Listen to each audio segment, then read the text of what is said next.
Today, you are going to learn how to play one whole step higher on the trumpet in 1 week. Sound unbelievable?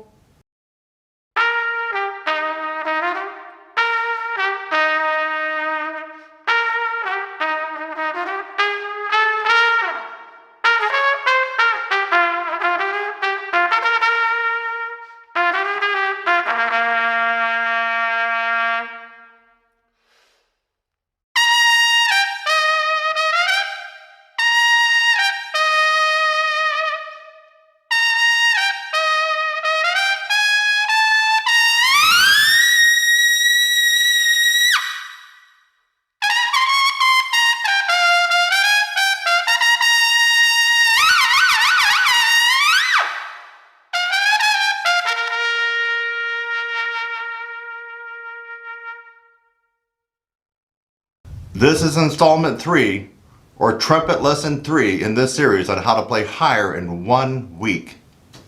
Let me give you this friendly warning. This is not going to be a tutorial, a trumpet lesson about long tones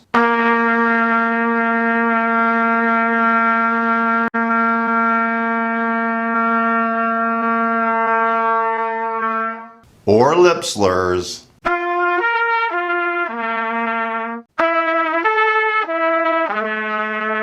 Yeah, so I'm not going to give you that generic advice that you already know, or that you likely have already found on YouTube, or that you likely have heard from your trumpet instructor, especially if you're a trumpet major at some college or university. You're not going to get that here. You already know it, or it can be easily found on YouTube.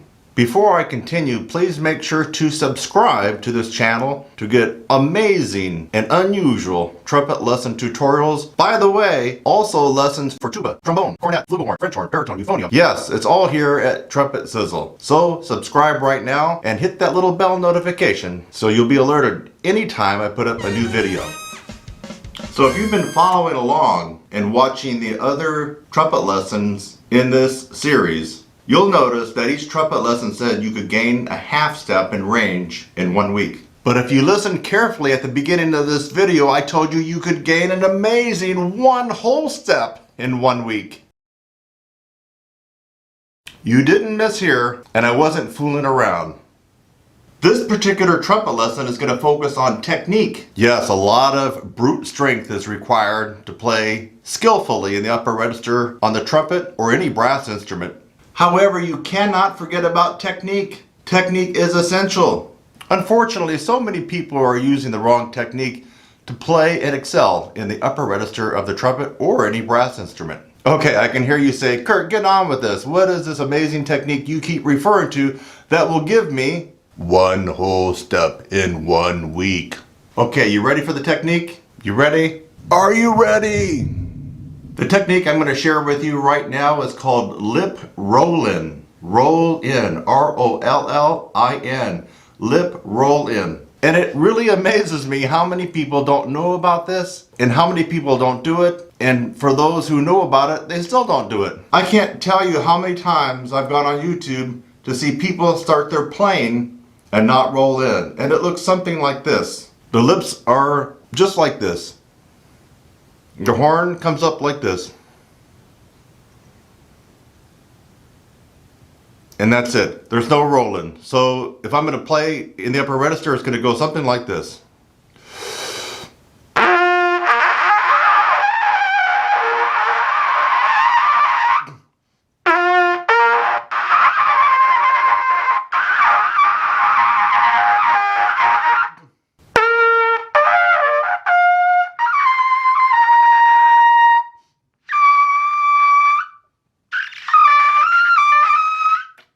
No rolling.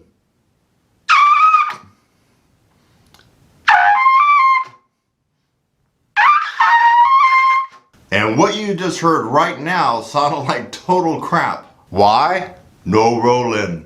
But you heard at the beginning of this trumpet lesson video, I killed it on Sesame Street.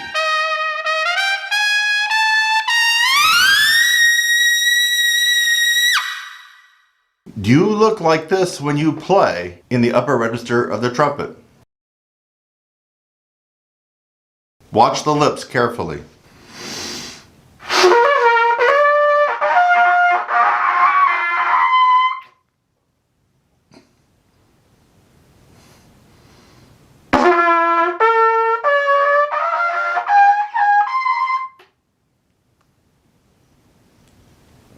Let me actually roll in and show you the difference so you can hear it and see it.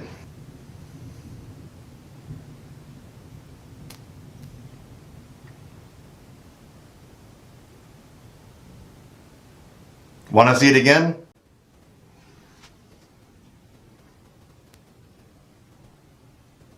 Now, let me go ahead and apply that technique of rolling to playing the horn. Remember, this could be applied to tuba, trombone, French horn, baritone, euphonium, cornet, flugelhorn, E-flat cornet. I put the mouthpiece up to my lips. If I'm going to play low, I'm going to keep a low C setting, what I call a low C setting. It could be a low B-flat setting if you're playing a bass clef instrument. A low C setting. Jaws drop down low. More of a pooch in your lips. Not much roll in.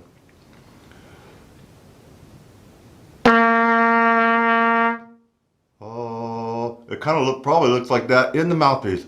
Oh, lips apart, teeth apart. With the roll in, a couple of things have to accompany this particular technique.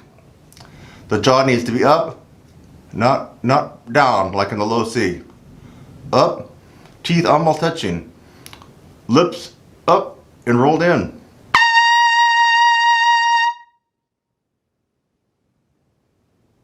Rolled in. More extreme now.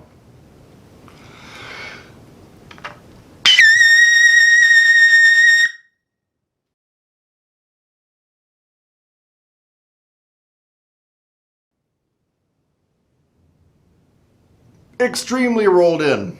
If you can master this technique, you will be able to play one whole step higher in 1 week. Too good to be true? Again, this is not a trumpet lesson about building strength to gain 1/2 step in 1 week. It is a technique, and once you learn this technique, your range will go up 1 whole step. For those of you who are trying to count, that's 2 half steps in 1 week.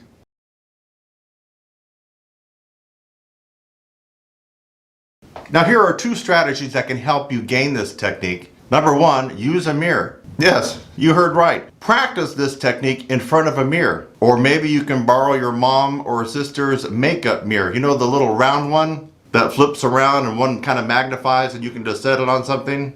So use a mirror to see what's going on and try to shadow and mimic exactly what you saw me do in this video. You're going to roll in. Strategy number 2, get with a professional trumpet instructor who can show you this technique in person or via Skype. Okay, so did you learn something today? If you did, here's a reminder again to subscribe to this channel. There's a lot of amazing content and actionable material that you can use starting right today. Now I want to turn it over to you. Are you going to use this amazing trumpet lesson technique to skyrocket your range in 1 week? Well, we're waiting. If you're going to try this technique, could you let us know in the comment section below? And what would really be appreciated would be after 1 week of trying this technique, how did it go? Let everybody know in the comment section. You're just going to be helping other trumpet players and brass musicians when you do that. Again, leave a comment. This has been Kurt Thompson along with TrumpetSizzle.com. And by the way, if you want amazing tutorials, exercises, practice devices, and practice aids to help make you a better musician, a better brass musician, a better trumpet player, then you need to go to TrumpetSizzle.com. And the last word, at the end of this video, you're going to see my top rated trumpet lesson video on the top 2 reasons why you can't play high at the end of this video. Go ahead and click on it. It's one of the number 1 rated trumpet lesson videos on YouTube. And you watch that video and you'll see why. You're going to learn something. This has been Trumpet Lesson 3, or the 3rd installment in the series on how to play your trumpet higher in 1 week by moi, Kurt Thompson. I'll see you in the next one, my friend.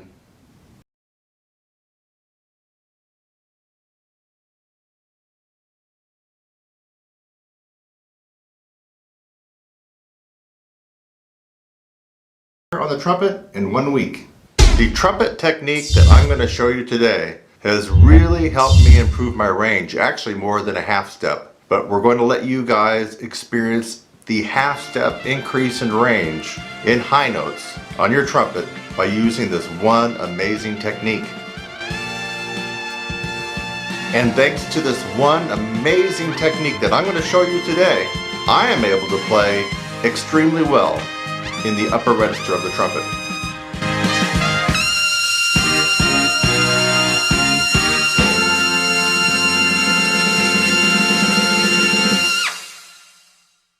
Now let me give you this warning.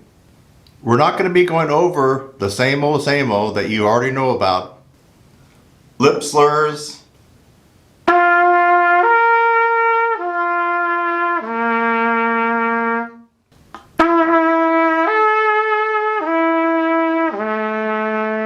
Okay, let me try some high notes here.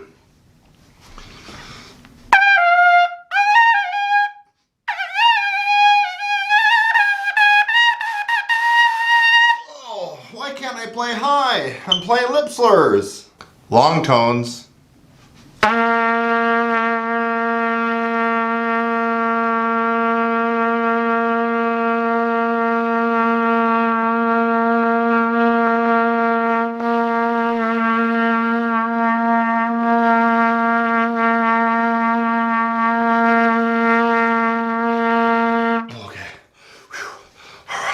Okay, now I can play high.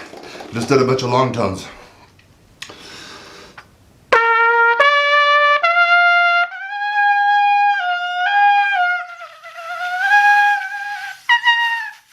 Oh, I still can't play high, even doing long tones. So yeah, this is a warning. You're not going to get that same old advice that you've already been given, long tones and lip slurs. It can only take you so far. You are going to get an amazing, unique technique. I'm Kurt Thompson, TrumpetSizzle.com. Let's dive into it right now. So are you one of those trumpet players that want to play higher? Yeah, me too. You're going to love this technique. I'm going to give you the good, the bad, and maybe the ugly of this technique. It's so simple. You're going to be doing Roy Stevens' no pressure system palming. Make your hand like this. Not like this. Not like that. Like this. Give me a high five. Your hand stiff and flat. Now I want you to turn it over. This is my left hand. You're going to turn it over. You're going to make it like a shelf. Almost like a shelf. You know, like you could set something on. See? It's a shelf. You can set a mouthpiece on there. See? Just like a shelf. Take your horn. Put it on that shelf. Do not allow your fingers to do this. Even a little bit. Your hands and fingers need to be stiff and straight, almost like popsicle stick. Lay the horn on your hand. Don't grab onto it. Just lay it on like a shelf. If you're not careful, it could actually fall off. That's how you want to do it.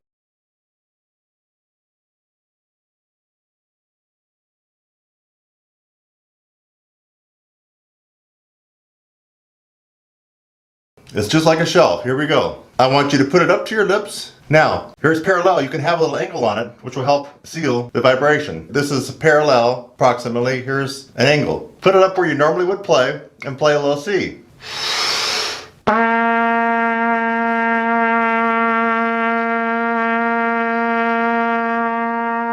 Easy, right? Yeah. Step 2 in how to play higher on your trumpet for this 1 week technique. On your palm again, and I want you to play 2 notes.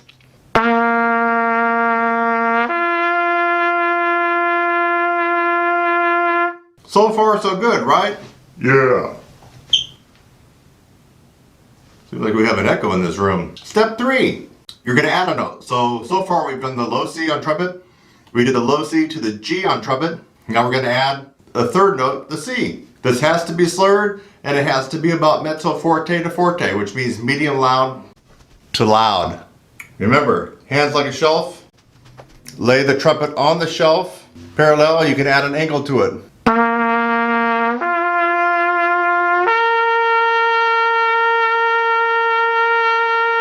You want to play as high as you possibly can. Now, you're going to keep adding notes until you can't play anymore. Let's add a note. Now we'll be going to E. You think you can go up to an E? It's not that hard, is it? Do you think that you can go to an E? It's not that high, right? Yeah. Shelf. Horn.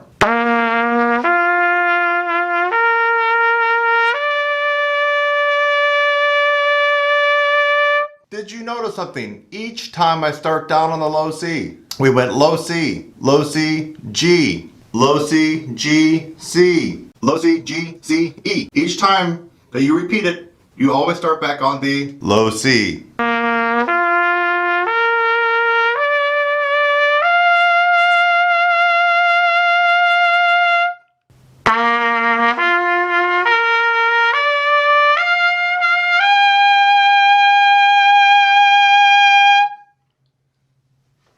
Getting to that high B flat is going to be quite an advanced move for most of you, but some of you may be able to get it.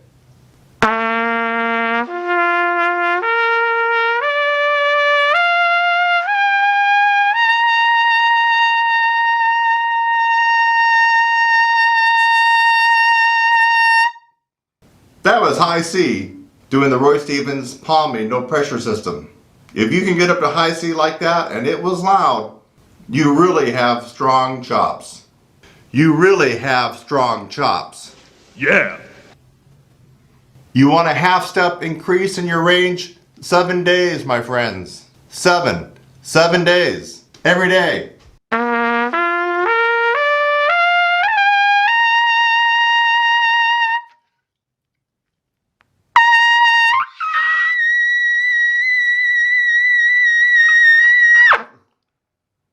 Pretty cool, huh? So now I want to turn it over to you. So did you learn something? Are you actually going to try this technique? Are you actually going to try it for 7 days? If so, let me know in the comment section. Love to hear from you. Especially if you tried it for 7 days and you got that high range happening. The last word, if you want exclusive tutorials, lessons, and strategies that you can only get here, you gotta go to trumpetsizzle.com. I have something that's gonna help you get better. Tutorials, lessons, DVDs, practice aids, practice devices, exercises.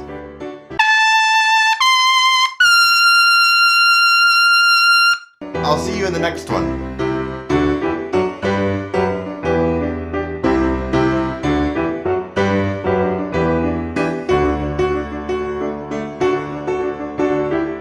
Alright, let's go on to some demonstration with some of the other instruments. What if you don't play trumpet? What if you play French horn? So for French horn, I'm going to hold it like this. Let me kind of back up a little bit. I'm going to hold it like this. And just, you can see how I'm holding it with my hands, just palming it. Alright, let's see what we can do with trombone.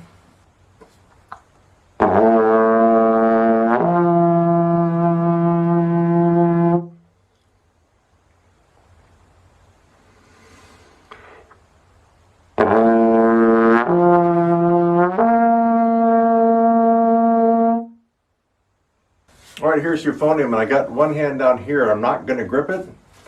And actually this is a baritone. And I got the other hand like this, so I'm not gripping anything like that. I'm not able to pull it in. And I'm just going to start on a lower note.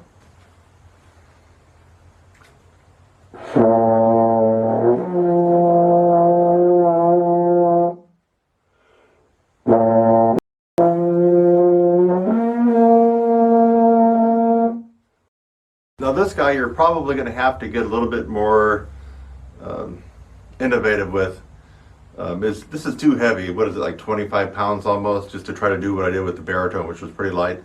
If you could fashion a way to hang it, or with a little bit of rope from somewhere in your house, that would be great. If you have a tuba stand, I'm going to just maybe try to wing it and do it on my chair. Let's just see what happens. So I'm on a chair here.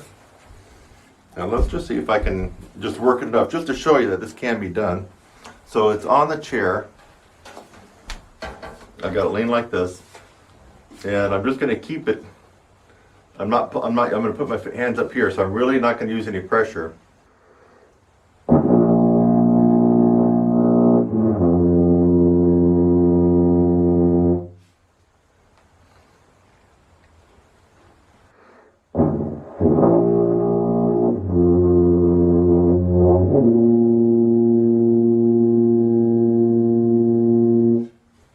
All right, are the wheels turning right now?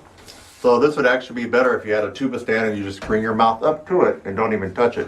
But you could see that I was using no pressure, just with the tips of my fingers.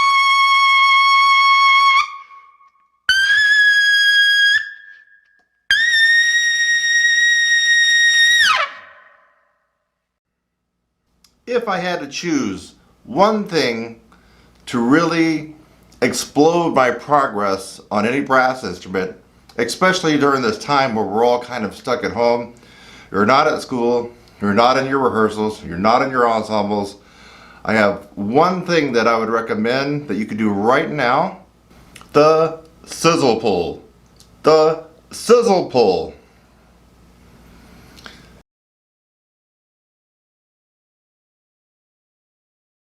Is the logical evolution of the Pete. For many of you that have, let me get out of the way so you can really see it clearly. There we go, should come into focus a little bit better. For many of you who have the Pete,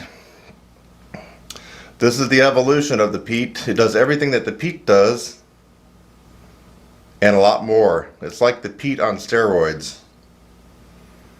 It has another, what, 10, 15, 20 variations that you can use. It's solid metal. It has some cushion beads on it, not to tear up the inside of your mouth. This is the sizzle pull. If you can get this, along with a tutorial for it. If you didn't want to embark on the best, #1 rated amateur improvement program in the world, which is my 16-week brass upper register course, the new revised one, if you're not ready to take on that and tackle that, which actually that's the one that you should really be doing. But if you just wanted to try something that's easy, not going to take a lot of time, but will give you almost instant results over anything else that you could try. I mean, I've looked at everything that is out there, anything that you can buy anywhere. This will do it, the sizzle pull.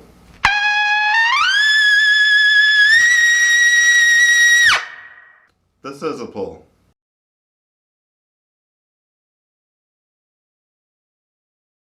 Today, you are going to learn how to play 1/2 step higher on the trumpet in 1 week. This is a trumpet lesson on how to play higher notes on the trumpet. The trumpet technique that I'm going to show you today has really helped me improve my range, actually more than a 1/2 step. But we're going to let you guys experience the 1/2 step increase in range in high notes on your trumpet by using this one amazing technique. And thanks to this one amazing technique that I'm going to show you today, I am able to play extremely well in the upper register of the trumpet.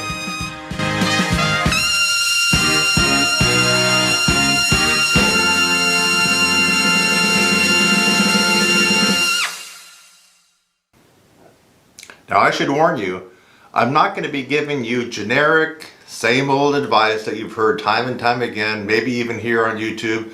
Definitely if you're a music major, of practicing long tones, practicing the Schlossberg, blah, blah, blah, blah, blah, blah, blah, blah, blah. You already know that, so I'm not going to be talking about that here. I'm going to be giving you this amazing technique that will work in 7 days.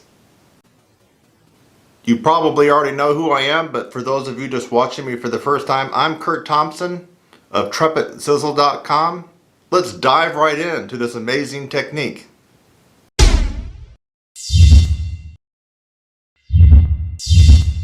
You know, a long time ago I was like you, struggling to increase my range, my accuracy, my power And the real biggie, the endurance, the ability to last an entire rehearsal or performance. And yes, some of it does work. You know, I tried the long tone thing. In fact, I still play long tones. I still do that. But not as a way to really jack up my range. I mean, I tried that. I had trumpet teachers that told me to lip buzz and mouthpiece buzz 45 minutes a day before I even touched the horn. I tried all that stuff. I didn't really get much out of it, folks. And we're just a few days away from St. Patty's Day, so why not tilt the odds in our favor? I got all green on because this is my lucky day, but it's going to be even your luckier day when you get this extra half step in range in 1 week. This is not a joke, this is the real deal for improving higher notes on your trumpet in just 1 week. This is quite cool. You just have to do it. Alright, here we go. First, you are going to be taking the trumpet mouthpiece and placing it in the center of your chops the way you normally would. You're going to start off on a relatively easy note. Say, for example, middle C. Now watch carefully. I'm going to repeat middle C going to my left, and this will probably be your right, but I'm going to repeat it several times as I slide the mouthpiece across my chops to my left corner. That's probably your right. Watch.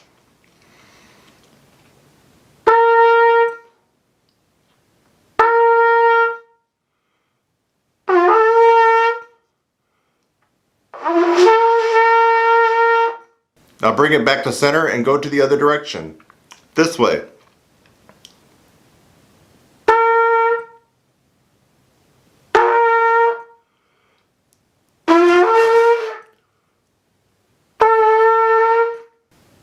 Crazy, right?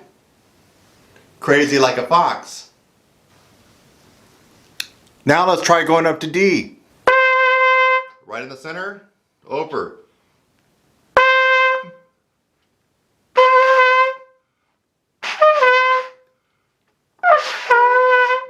Bring it back to the center and head the other direction.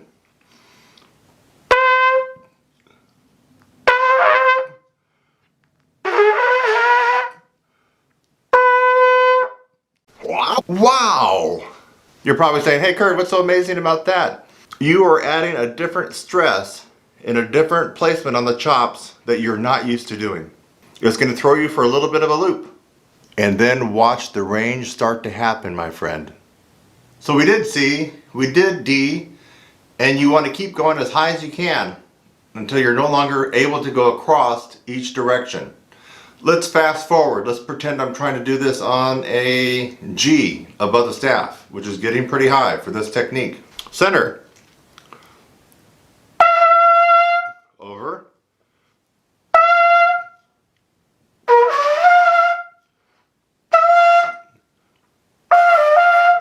Getting tough. Back center. We're going to go this direction.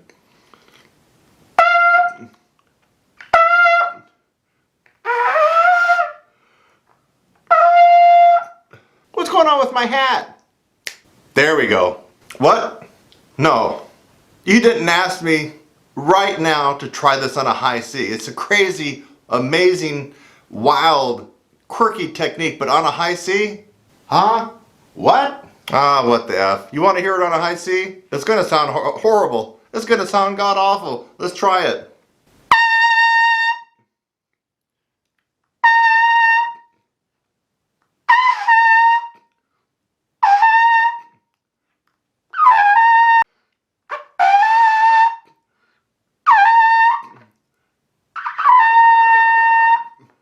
Woo!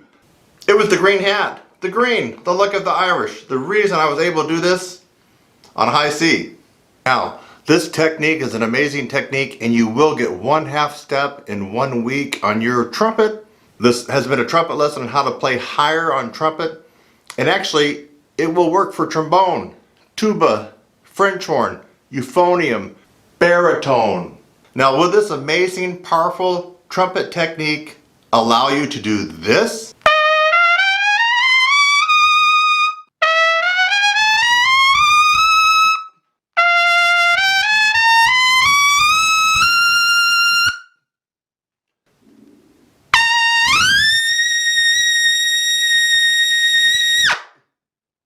Maybe not, maybe so. But you will get the 1/2 step increase in your range on trumpet or any brass instrument. I promise you that in 1 week. So after going through this one amazing technique with me and having observed how to do it, did you learn something new today? Are you going to try this technique? Why wouldn't you try this technique? Well, anyway, if you did learn something new today, make sure to subscribe to my channel, Trumpet Sizzle. It's easy. Just click on that rectangular red button that says subscribe below, right below. Maybe it's right there. It's right there. Just click on it and you'll be automatically subscribed. I'd also hit that bell notification. That way, every time I upload something you might be interested in, you'll get a notification of it right away. And by the way, if you want exclusive training, courses, tutorials, practice aids, exercises, all for brass players, trumpet, tuba, euphonium, baritone, French horn, cornet, flugelhorn, then head on over to TrumpetSizzle.com. TrumpetSizzle.com.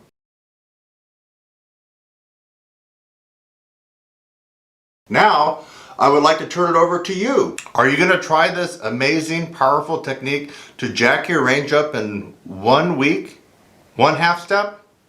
Either way, let me know by leaving a comment below right now. This has been a trumpet lesson video on how to play higher notes on the trumpet, specifically on how to gain 1/2 step in range in 1 week. I'm Kurt Thompson. I'll see you in the next one.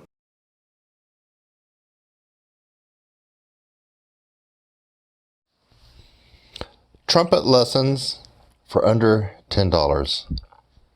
Sound too good to be true, right? Well, this is Kurt Thompson, TrumpetSizzle.com. And this past week, pretty much the first week of April, I've been trying to put together a bunch of tutorials that are short, quick, and easy for this time when a lot of you are stuck at home. And my motto is, if you're going to be at home, why not try to find the silver lining and practice a little bit more so that when society comes back to normal, you're that much better of a player. Is that too hard to follow? I hope not. Anyway, I put together some very, very quick and easy and short tutorials. Actually, the easy part is for some of them, but some of them are actually difficult. But I outlined that for you. So if you're looking here, this is the new collection that I have on my site. And we're just going to go through there. In fact, I'm going to show you how to find it. Let's just pretend that you're typing in my website instead of clicking on a link. So let's pretend that, let's just say you are at YouTube, because I'll put this up on YouTube. It'll be on Instagram and my Facebook. Let's just say you're here, you're kind of messing around, right? And you're like, oh, okay, so I want to go to Kurt's site and check out these very cheap trumpet tutorials. So you would type in TrumpetSizzle.com. Boom. Now when you're here, where do you go after that? Well, what I would do is I would click the little bar here, and especially if you're on your phone, you'll see this. It's up on everybody's mobile version. So you click that, and then you go to all of Kurt's stuff. Now you could go down here too. That gets you there too. But I would click all of Kurt's stuff. And then I would click new, because these are all brand new, people. Just go to new. So it says, it's just self-explanatory, right? Price, low, high, old, new. You want new to old. If you click new to old, since I just literally put these up this week, the first and second week of April of 2020, all these are going to come up, and it'll be very easy to browse through these. So click this. Boom. And you get right back to where you were at the beginning of this video. And you can just browse through this. There's about a good almost 20 of them. And now some of them, there's about 4 or 5 that are in the under 20 category, because they're longer and more in-depth tutorials. But there's a good, I don't know, close to 20 that are under 10, and most of these are $7. Hello. So if you're sitting at home and you're just playing through some of those little small pieces that you see in pep band, at your high school band, those little tiny, rectangular sheets that are about 4x6 or 5x7, and you're messing around with that, and you're going through a couple of scales, and maybe you got some sheet music from your band, and you've been doing that, and you're kind of not really getting anywhere, you're probably not even maintaining, you might want to think about getting some of these tutorials so you can at least be getting better. Again, if you're stuck at home, and let's face it, right now we're at the middle of April 2020, and schools across the U.S. get out at two different times. You have your schools that get out right at the end of May, and then you have your schools that get out at the middle of June. Which one are you in? It doesn't really matter, because do you think that they're going to let you go back to school here around May 1st? Well, let's just pretend that you do. Are you going to get anything done? No. So my guess is you're not going back to school for the remainder of this year. And for those exceptions where I'm actually not right about that, what are you going to get done? You're not going to get much done. So my advice to you is to go ahead and take the initiative and start getting some of these devices. And obviously, you won't be getting within 6 feet of me to get these. And you can still get better. I spell it out pretty clearly in these tutorials. They're very quick and easy tutorials. So we'll scroll through these very quickly and let you get on your way. Now, some of these are advanced. So let me repeat. Actually, this is not a repeat. Let me say this for the first time. If you're, 13 years old and in finishing up 7th grade, if it says advanced, like right here, it says advanced, don't get it. You're not going to be happy. This is going to be too difficult for you. So beginner videos, I would assume you're probably 5th grade up to about maybe 7th grade. Intermediate would be, let's say, 7th grade up to maybe 10th or 11th grade, depending on your level.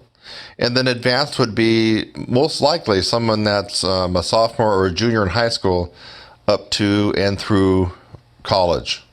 And beyond, your semi-pro players and your really top-notch players, whatever age, could be 80 years old, 60, 40, or you're a music major in school, or you're just a really good player, but you're likely probably 15 or 16 or older. That would be my guess. So you need to pay attention to these when it says beginning, intermediate, or advanced. So that's critical.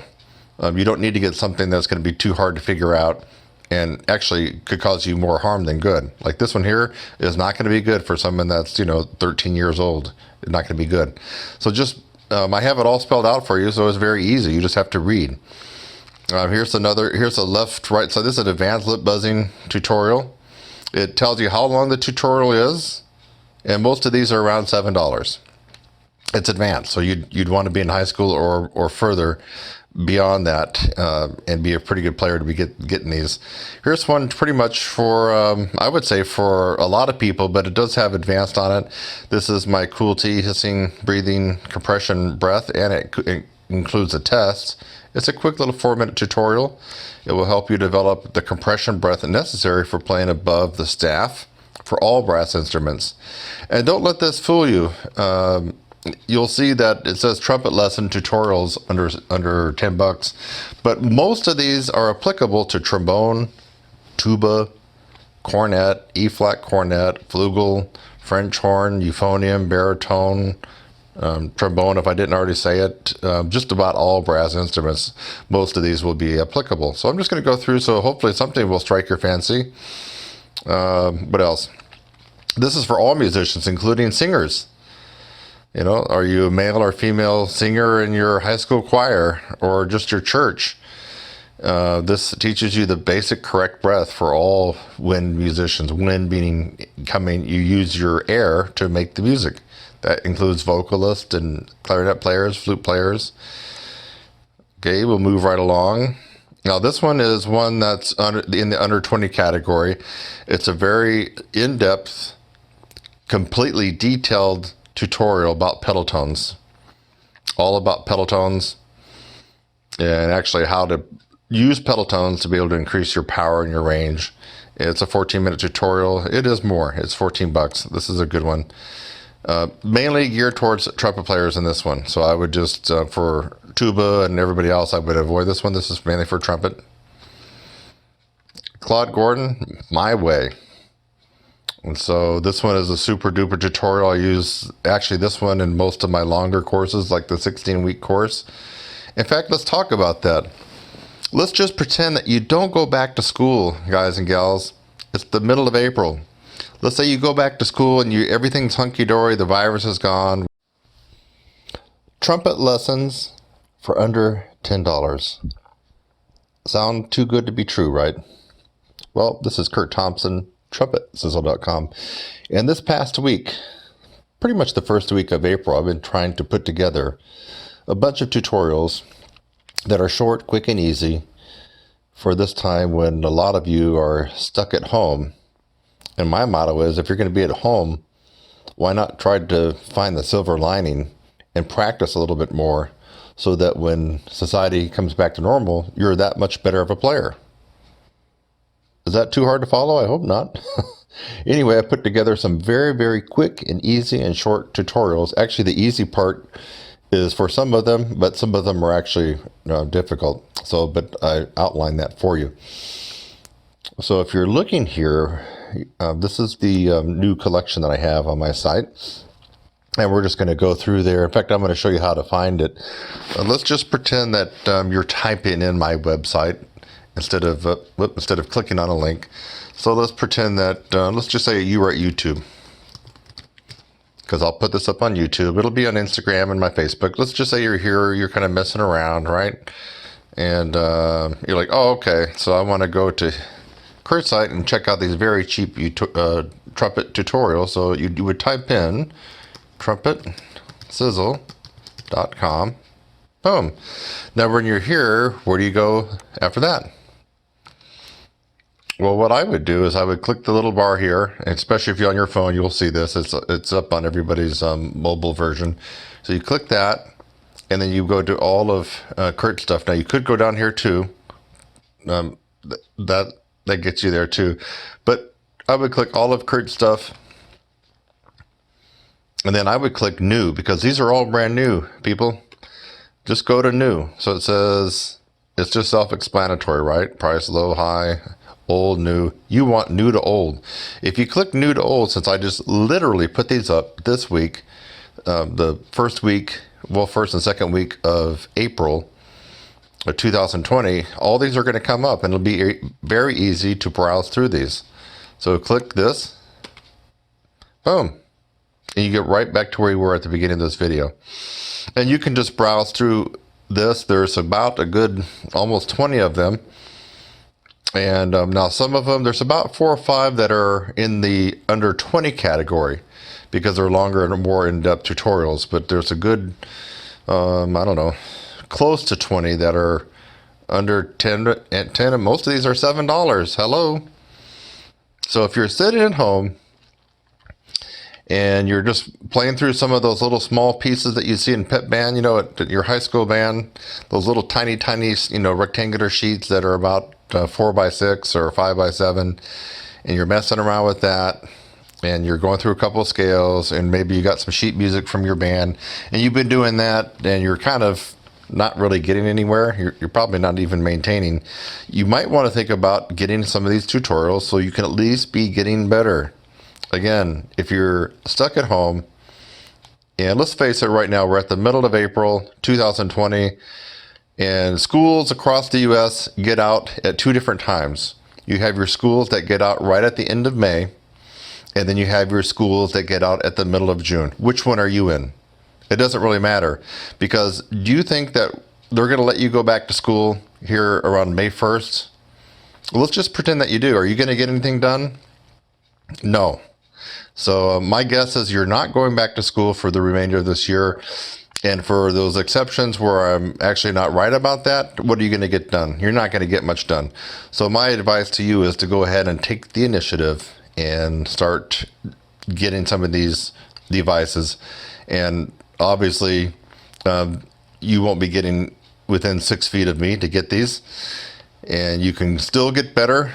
Spell it out pretty clearly in these tutorials. They're very quick and easy tutorials. So we'll scroll through these very quickly and let you get on your way.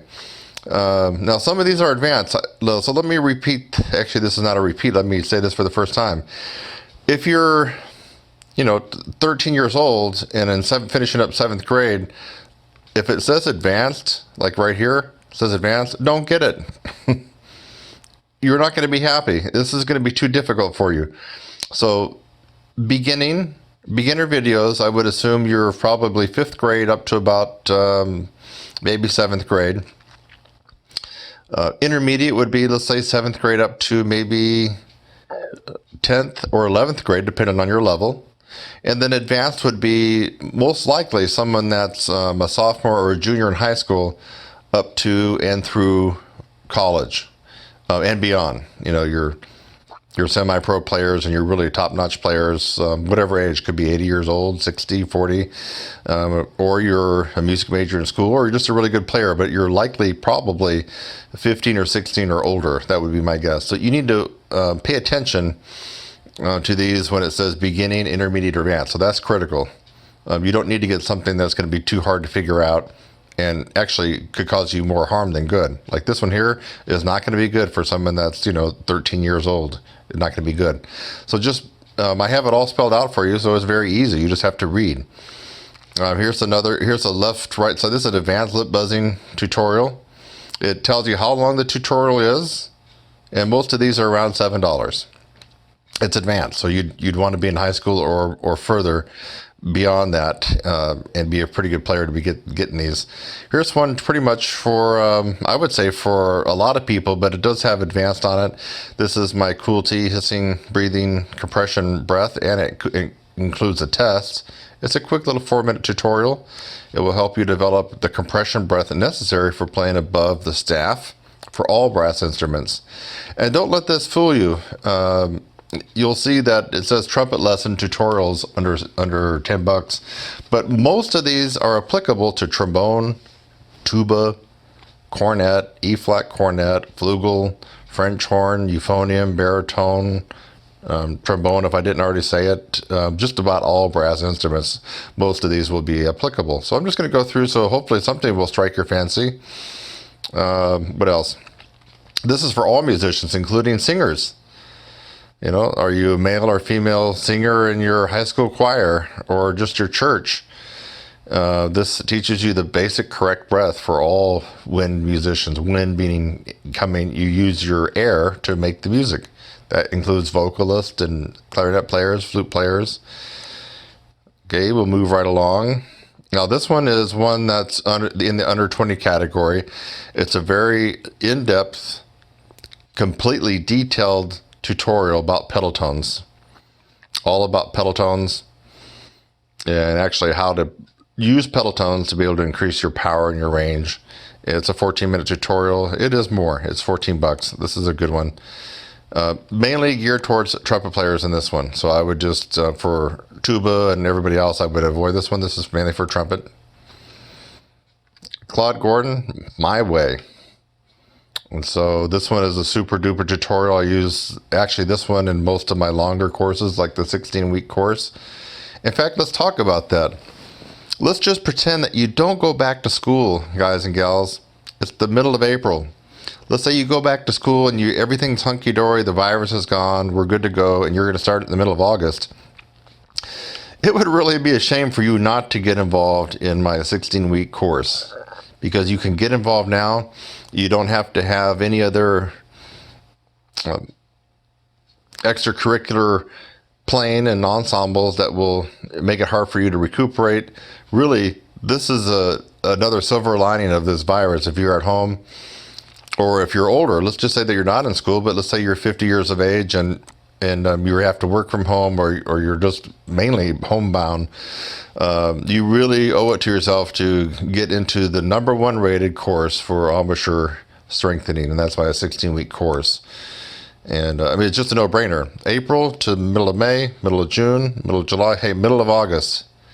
Do I got perfect timing or what? You could take the 16-week course and you'd be completely done with a new set of chops and 3 or 4 notes higher than where you play now, better tone, everything better by the time you start school, or for people who are older, by the time your ensembles will be getting going probably right after Labor Day.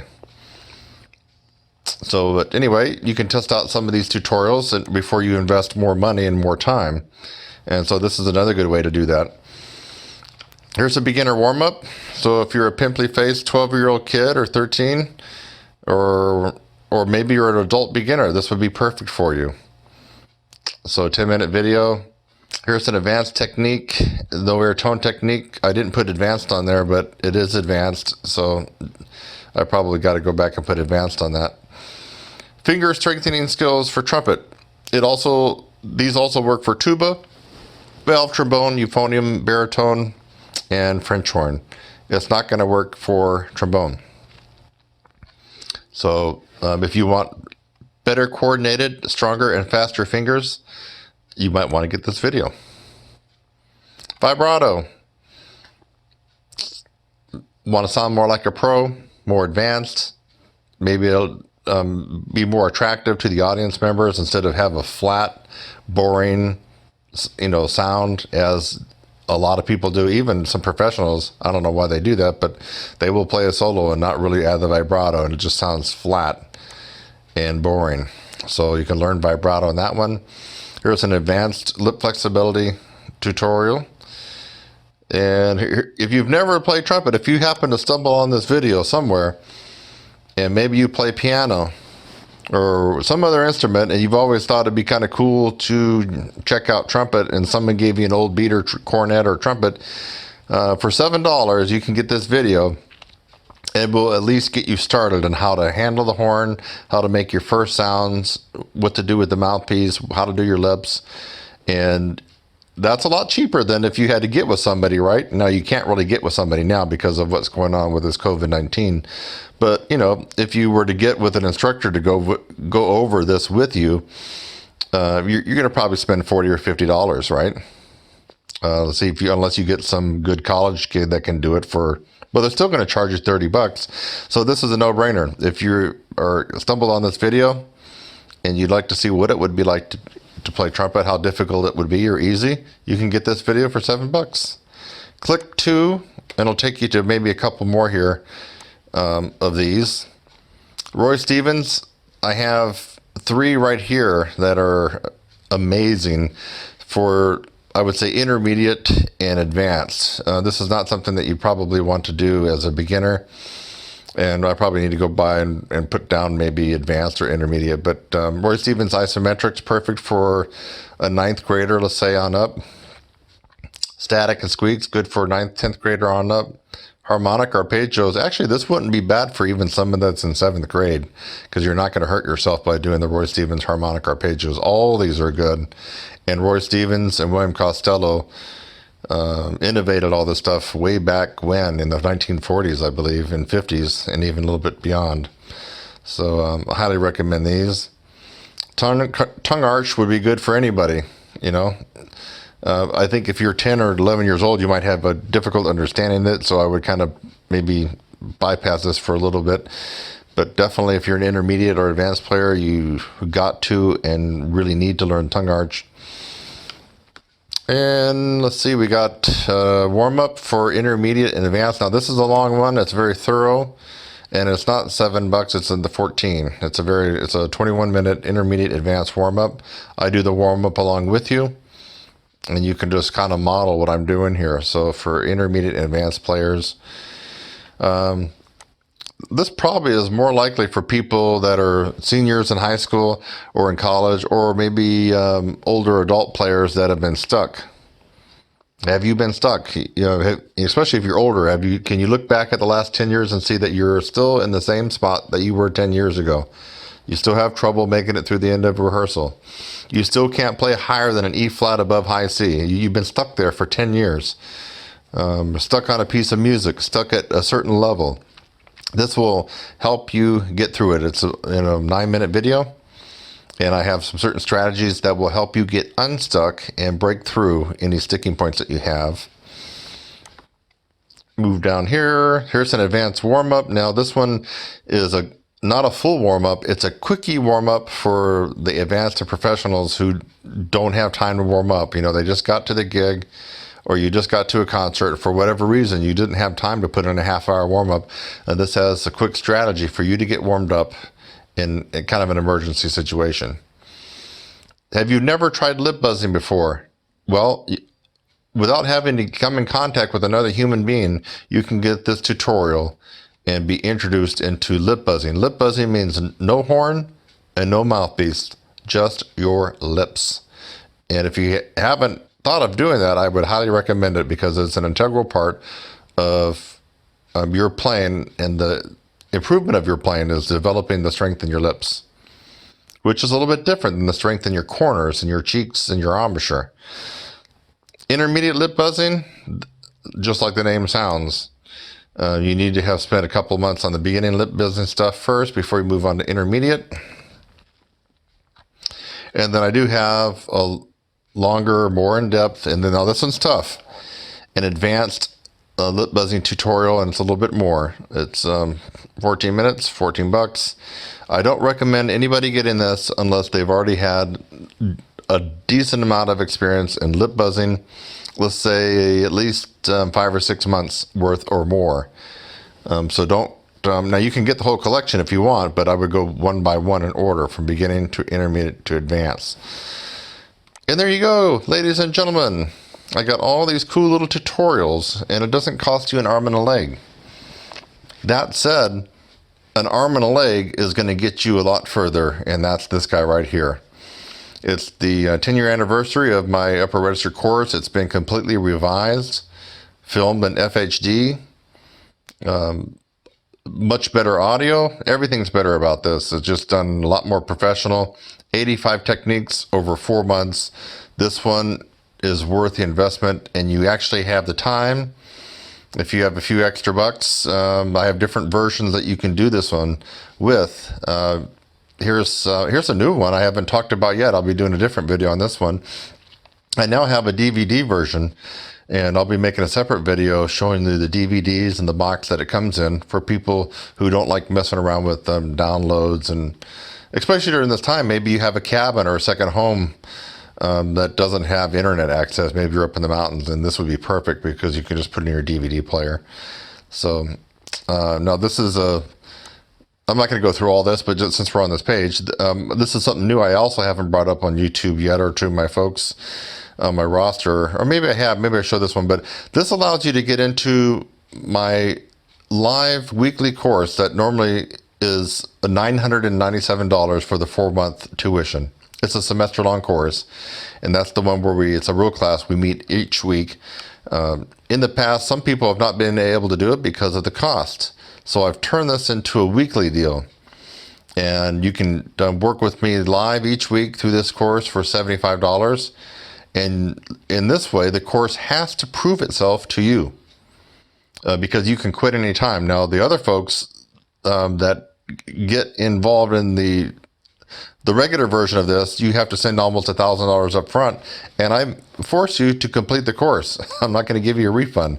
You have to get in and complete the course, make a commitment, and do it. This one here, you do have an out, and the out is you take a week or two, and for some reason, if you decide that you don't like the course, you don't like doing it, then you can just bow out gracefully, and you're done. And I don't foresee that happening, but anyway, you can do that. The other thing about this version is here, you will let the course prove itself to you each week. You do 1 week, you like it, you got a little bit better, you do the next week. Like the next week, so forth and so on. You get my point. It's perfect for the skeptic. So, and also perfect for the person who doesn't have $1,000 wad to put down on the other version of this course. So anyway, we're going to stop there because I'm not going to go through. I got a lot of stuff to go through. I just mainly wanted to show you all the new stuff here that I got here. Stuff that anybody can get. A homeless person could spend $7 on this. You know, some of these homeless people, make $100 a day panhandling. So a homeless person could take a $5 bill and 2 ones and get one of these tutorials. That's how cheap this is. That's how affordable this is. So I'm Kurt Thompson. I hope you found this educational and a little bit entertaining. And who knows, maybe as I went through some of these, you heard about some techniques that you hadn't even thought of trying.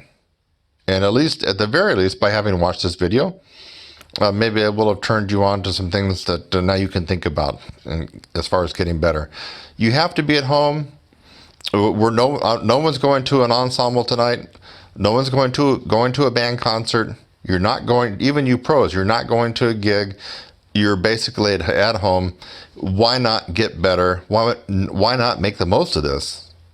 Look for the silver lining. The silver lining is we can do extra things to get better. I'm doing it myself. I'm working on some things myself.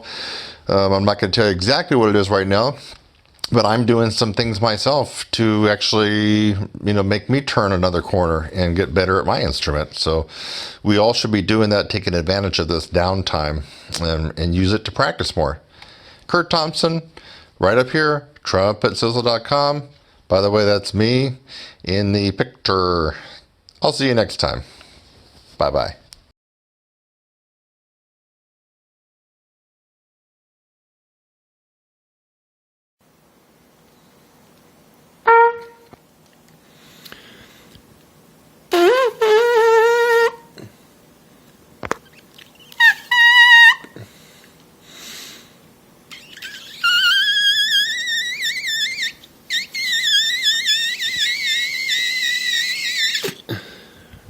Okay, middle C, high C, and double C buzz. And that's the ultimate test in pure embouchure and lip strength. Notice I was doing the real lip buzz. I wasn't doing the little puff out your thing that 8th graders do. No, I was doing the real lip buzz with an embouchure set, my lips rolled in, like I'm blowing into the horn. So make sure you're comparing apples to apples. What I did was the real lip buzz, free lip buzzing, like you got your embouchure set. So if you do this, that's not what we're talking about. We're talking about real free lip buzzing, which requires an enormous amount of embouchure strength. And you can always just about count on the fact that you can buzz a certain note, it's likely you can play about an octave higher than that. Buzz a high C, you can probably play double C. Buzz a middle C, you can probably play high C. Buzz a double C, like I just did, you can probably play a triple C, which is true. So there is a correlation between your lip buzzing and your strength and what you do on the trumpet, what you do on any other brasses. It doesn't really matter, tuba, trombone, whatever. So embouchure strength is the most important thing, the most important aspect of brass playing. Take it away and you really have little left. Little left. You might as well just become a singer. I mean, you really do. If you don't have the embouchure strength, you can't play. I don't know. Maybe you can play in the low register, and that's about all you're going to get if you absolutely have no strength here whatsoever. Nothing really is going to happen on the horn. You could be Olympic swimmer with great lungs and air. No embouchure strength, and it's going nowhere. So there you have it. And we'll continue on with this brass improvement series right here. Hey, today we're going to be talking about chop strength or embouchure strength versus air. And it seems like every other day I'm getting an email from somebody with a counterpoint of view for myself about air. A lot of times you hear me say air is not the main thing that's going to get you your range, and it's not the only thing. And then people think that I don't believe in air at all, and that's not true. But we really need to figure things out. Now I love Don Jacoby and his stuff. Bill Adams is wonderful. In fact, I do a little bit of his stuff in my 4-month upper register program, the lead pipe buzzing and stuff like that. So, and then the other yoga breathing techniques. But air, my friend, if you work only on air and think that's the holy grail to ultimate endurance at upper register, you're going to fail. That's just the bottom line. And we're going to find out why today. In fact, I'm going to prove that air is not the holy grail to upper register. It really is lip and embouchure strength. And then the second to that would be how you compress your air. So that is a very important part of being in upper register and playing that way, playing clearly in the upper register. So, and I'm not following a script here, I'm just thinking out loud, but you need to see a good up-close demonstration. That's why I have this camera so close. I want you to notice how much air I'm really taking in to be able to get in the upper register. And if you have half a brain, you're going to figure things out that you got to have the chop strength. You got to have the lip strength. Lip strength is a little different than your embouchure, than the muscles that surround here. Don't believe me? Watch some autopsies. It's pretty gruesome, but you're going to see that the musculature of the face right through here, our embouchure, actually is different tissue than what you have right here. And so this is a little something different here that we want to work on to get stronger. You have to have lip strength to withstand the pressure of the air coming out. So yes, you do need to be able to have great air flow and to be able to really compress the air. That's the most important part. So even if you only had one lung, if you had the mechanism set up to really compress that air and everything was synced and coordinated, I'm sure that you could probably still play decently in the upper register and expand your range. I'm confident of that. And let's find out why that is. So I'm going to put the mouthpiece up. First of all, I'm going to see if you can get the feeling of when I take a full breath. So here's the full breath. Okay, so you'll know when I'm taking a full breath. I'm sitting down, so you'll see that I have to do that. Now, if I take a partial breath, I'm not going to take a full breath. By the way, this video's in lieu of me writing out a big email for my brass techniques improvement series. I'm just basically it's going to be this video, so you're not going to see a long email. This is the next installment in the brass players improvement email series I do on Facebook. So I'll just be watching this and taking notes.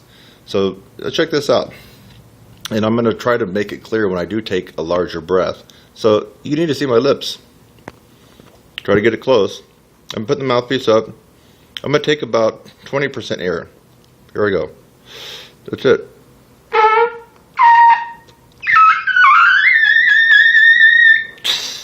That's only 20%, folks. Now, I didn't exactly have the accuracy that I wanted because I didn't have the airstream pushing it forward. But that's pure embouchure strength. Let's do it again. I'm going to take about the same amount of air, about 20%. Here we go. It's only 20.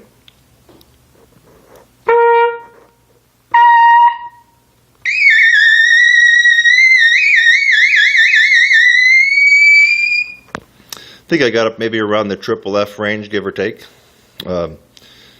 Wasn't a lot of air there. Now, I will put in a lot more air. So let me take in double that. Let's go up to about 50%. That's about 50.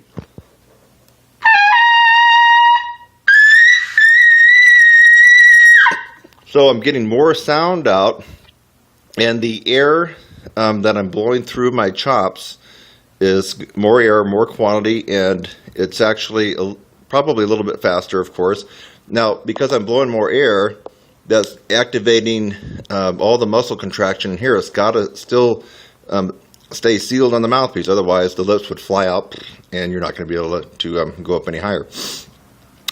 So anyway, that should be really clear. Let's just take another look at that. Not much air. So here we go.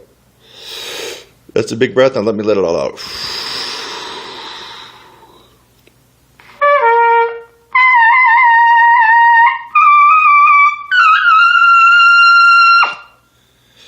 Basically, you saw me playing a double G, that's a double concert F, on the trumpet with virtually no air. Did anybody check that out? I basically had hardly any air. And how loud was it? It came out about MF. So wait a minute. Now, let's go back to Don Jacoby, and we can even include Stamps and some of these other guys, Bill Adams, real big proponents. Even my hero, Bud Brisbois, real big proponent of his wedge breath. He was the original wedge breath guy. Shu came after him. Bud Brisbois is the originator of wedge breath breathing, in case you guys didn't know that. And there's actually two versions. The Shu version, Bobby Shu's, is a little bit different, more applicable to like real-time playing. But Bud Brisbois basically said his way of breathing, this wedge breath, was the reason he could play so high. And tell you the truth, I don't believe that's true. The guy had incredible chops, and I'm pretty confident that even if he had only one lung or wasn't breathing quite as good as he did in the wedge breath that he originated, he could still play very, very well in the upper register. he had a natural setup. And so I think he was trying to explain why he could play so well. Sometimes when players are born with natural leverage and a natural ability to really compress air, they're not quite exactly sure what they're doing. So they look to rationalize how they're able to do it. You can watch Maynard, one of the ultimate talent in upper register. Just look at his face. He had a natural setup. His teeth and everything was just perfect for being able to get the high velocity out to play in the upper register. Now, of course, he had to work. He had to practice, not shortchanging that. But I think at some point he was trying to figure out how he was actually doing it. He had just this ultimate talent. I mean, he had the perfect leverage just built into a system that a lot of us have to work a lot harder to get. And sometimes we don't even get to that level. So you can watch in some of his master classes that he really explains about that he worked a lot on his breathing, and then he leans back. He's really big about bending knees and leaning back. And I'm going to tell you something, and Maynard is also one of my heroes, just along with Bud, but they're trying to explain how they're able to play so easily and well the upper register when, in fact, they had just like the ultimate amount of talent to be able to do so in natural setup. I'm confident that you can take in a big gulp of air and practice yoga, lean back, bend your knees, and you're not going to be sounding like Maynard. And you're not going to really get that much upper register. You're going to have to do something to strengthen this area up here in your face. You have to have the strength up here. There's just no question. And what do a lot of people tell you to do? Do long tones, take stuff up an octave, play in the upper register, and really work on your airflow, and you'll get there.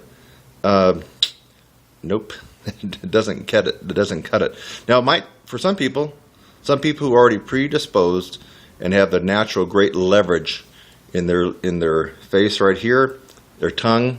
Maybe they got if you have a smaller oral cavity and you're using your tongue arch, you really can speed up there a lot faster. So there's a lot of things that really go into this to making natural leverage. So yes, the people that have gained a lot of range and can excel very well in the upper and extreme upper register of any brass instrument, if they did the long tones, if they really worked on their breathing, if they played stuff up an octave, they might actually just get to where they wanted to be and where everybody wants to be, but mainly because they had already a predisposition for natural leverage and a great compression ability just through their genetics. So the rest of us, you're going to have to really be strategic about getting this strength. And unfortunately, for most of us, not one method and not one technique is going to get you there. In other words, you can't just do Bill Adams' method and get there. It's going to work for some people, but will it work for you or me? I don't know. Claude Gordon, love it. And I actually got something out of it, but is it going to work for you? I've been teaching for a long time, and that Claude Gordon doesn't work for everybody. It works for me, and not ultimately, but it did help me out at one point. So I love the Claude Gordon stuff. Roy Stevens, so palming and all that kind of stuff. Will it work for you? It may, and it may not. Reinhardt, all these other methods that are out there. Cat Anderson is probably the toughest method to actually go through. So there's a whole bunch out there. The only question is, will it work for you? And those methods are successful for some people, but not for everybody. Of course, we already know why it's not successful for everybody. It's just fact. If one method was actually successful at producing gorgeous high notes and upper register abilities and endurance, then we would all only use that one method. Think about it. Let's use our brain here. If one method was that successful, you wouldn't be listening to this right now, and I wouldn't be talking about it. Everybody could just do it. So the fact of the matter is, not one method is perfect for everybody. As a result, that's the whole nature of my 4-month upper register course. There's 65 techniques, and these techniques come from every method you can think of. The bulk of it are actually my techniques, and I include a lot of breathing for compression and some other stuff. So you have to take the macro approach to really building the strength. We don't know which particular technique is going to do it for you. I'm confident that out of 65, 5 or 10 are definitely going to be the magic bullet for you. But what's the magic bullet for you? Don't know. And whatever it is, it won't be the same for me or the same for the next guy or gal. So you really have to use your intelligence here if you want to improve your upper register. And keep in mind, I don't care what instrument you play. I don't care if you're a college professor or you're a comeback player or you're a hobbyist or you're a pro player, whatever. It doesn't really matter. What matters is you have to keep improving your range. You can't be subtle on your range, wherever it is at today, because the more range you have, what happens? Even if you don't want to play double Cs, classical guys out there, if you can play a double C, what happens here? Boom. The pressure comes off your lips when you're playing in the tessitura that you normally play in, whether it's middle C up to maybe E's.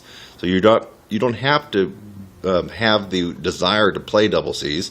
It's just if you can play them in your practice, the pressure comes off here. You get a better sound, a bigger sound, and a lot more endurance. So let's take one more look, and then I'm going to wrap it up here. Really, the air is important. And to compress the air, you really have to arch the tongue in your mouth up, like you're saying N or E or T. Your tongue's actually like this. That it's doing the arch. Like that. And you're blowing the air from the back of your throat up and over the tongue, and it comes out the aperture. Now that's great. We got to have that air.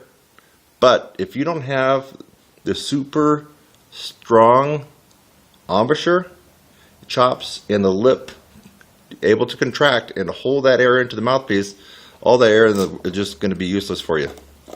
And that's this brass improvement email series. Hope you get a lot out of it. You're seeing a real good close-up of me, maybe too close. Let's take another look at the mouthpiece. So I'm putting the mouthpiece right on my chops and take a small amount of air.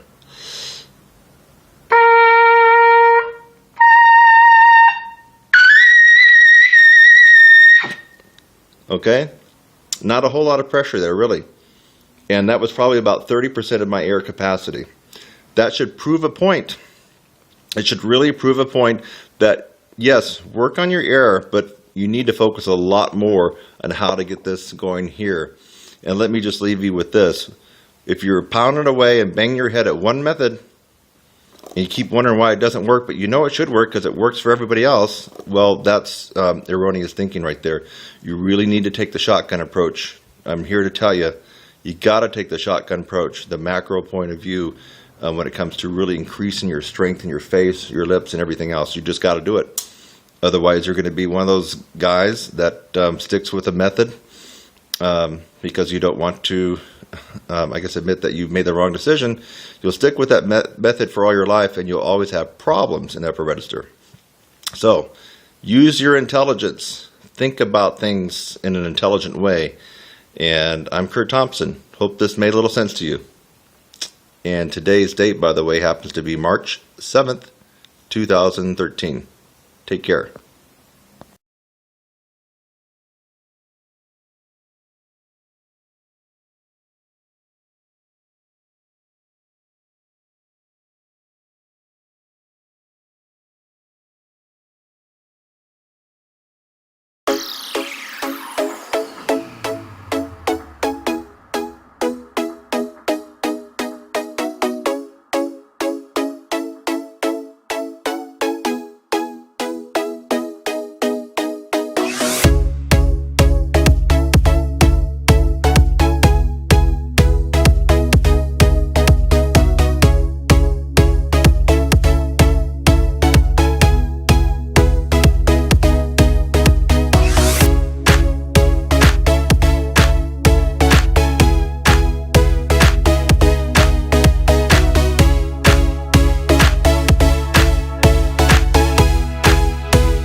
we're going to talk about trumpet high notes, trumpet lessons, and trumpet mouthpieces. Now, a lot of people think that if you can play high, it's because you're playing on a shallow mouthpiece.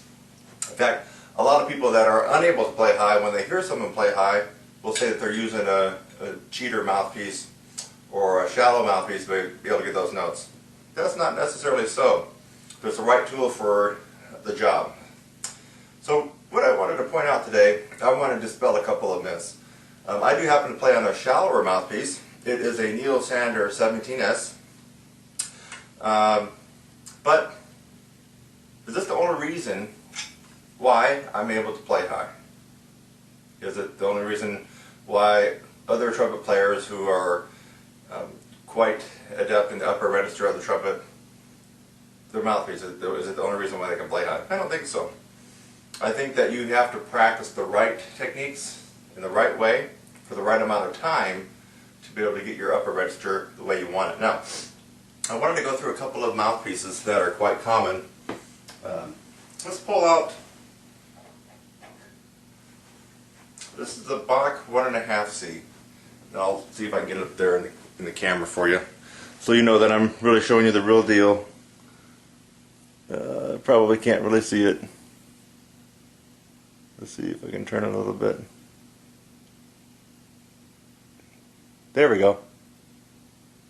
Take my word for it, that's a Bach 1.5C. Now it's a little bit cold. Now, according to a lot of people who can't play high, I shouldn't be able to hit a double C on this one. Now I will tell you that the mouthpiece I play on it for a reason. I like the sound I get, I like the tone, I like the accuracy, I like the volume I get out of it. Otherwise I could just play on any mouthpiece, right? So this one here will probably not sound as good to me and have the projection and some of the other qualities that I love in my Neil Sanders, but will I be able to play a double C on this one like I do on mine? If the people who can't play high that put out this myth that you can only play high with a cheater mouthpiece are right, then I should not be able to play much, maybe beyond a high C on this one. So let's find out. This is a Bach Bach 1.5 C. Now I'll just play a middle C here. No problems there.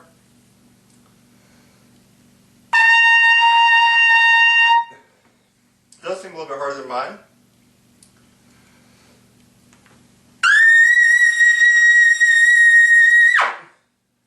Whoa, wait a minute. That was a double C. It was on a Bach 1.5 C mouthpiece. Well, it looks like I just broke that myth that you have to be able to use a cheater mouthpiece to be able to play high. Now there's a lot of people that play on this one, a lot of symphonic players that poo-poo high notes, so they play on this one. They don't really have to play much more than a high C or a high D in their symphonic and orchestral works, even the professional trumpet players I'm talking about in major symphony orchestras. This is one of their favorite mouthpieces right here. Would I use this on a regular job or a gig for playing Maynard stuff, playing lead? No, I wouldn't, because this makes life more difficult. But you heard it right here, folks. I played a double C on this Bach 1.5 mouthpiece. See if I can show you it again.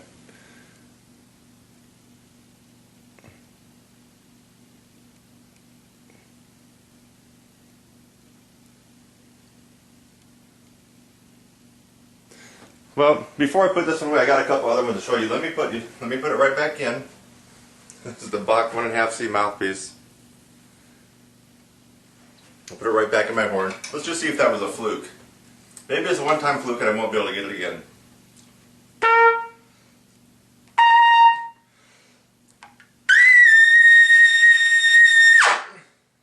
Nope, it wasn't a fluke. I am able to play high on a Bach 1.5 mouthpiece. Let's set that one aside. Now, what is the most common trumpet mouthpiece in all the world? If you answered a 7C, you are correct. I'm going to see what happens when we get out the 7C. Now watch this video carefully because this is all uncut. There's the 7C. Can everybody see it? I'm going to leave it in the video. I'm coming back around. coming back around. There's no cutting or editing. Here's the box 7C. This is what you get typically when you buy a new horn. Typically what beginners play on it. Very few professionals play on a 7C. There might be 1 out of 1,000 that would play on a 7C. Well, let me try it. Now, supposedly, I shouldn't be able to play on high on this one either, right? It's a 7C mouthpiece, not a cheater mouthpiece, not a lead mouthpiece. Let's see what happens. Now, if you watch the video, I've been going on continuously there, so there's been no monkey business. It's still in my horn. It's cold.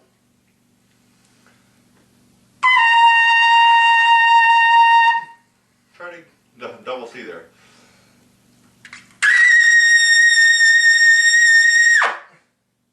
Well, lo and behold, I'm able to get a double C on this 7C mouthpiece. Shouldn't be able to do that, should I? According to the people who can't play high and who use typically the larger mouthpieces, I shouldn't be able to play high on that, should I? Okay, so I played on a Bach 1.5C, played a double C. I played on a Bach 7C, played a double C. Let's get out just a couple more. This one here. This is a Bach 10.5C. Now this is the mouthpiece that a lot of classical players who really can't play high will actually use in their piccolo. See if I can show it to you. Sorry, it's not coming in clear. There you go. You can see it's there. That's the Bach 10.5C. I'll leave it in the frame so you can see me put it right on my horn. This is the one that a lot of classical players, professional, principal, symphonic players all across the country, the major metropolitan symphony orchestras will pop this in when they got to play something high, or they'll put it in their piccolo. And then they go back to their 1.5C. They'll put the Bach 10.5C in. It's cold, let me warm it up. Middle C. High C.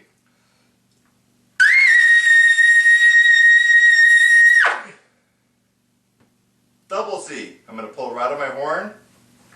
You saw exactly what I was playing on. This is no trick photography here. It's a Bach 10.5C. Well, what is this? This is a Bach 12. Bach 12C. We'll try that one. I've actually never played on a 12C before. I borrowed a couple of these mouthpieces just for this demonstration. Bach 12C, I have no idea how I would play this one. It is probably a little bit more smaller than the 10.5C, I'm guessing. Middle C. High C.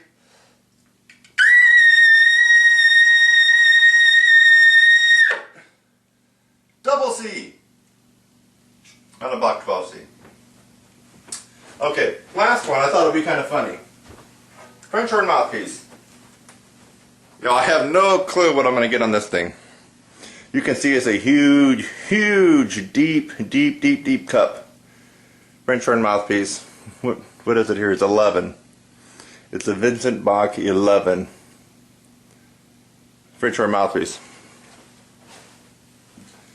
So I still have it here. Let me put it in my horn. Of course, it won't fit properly, but it's in there. Let's just see what I give this. It's not going to sound pretty. It's going to be out of tune. Probably swim around. But it's a French horn mouthpiece. I really shouldn't be able to play too high on it. Most French horn players can't play too high, so let's see what will happen. Definitely a different tone. A lot warmer. High C now. Real muffled. It's probably going to be very difficult to get the double C out.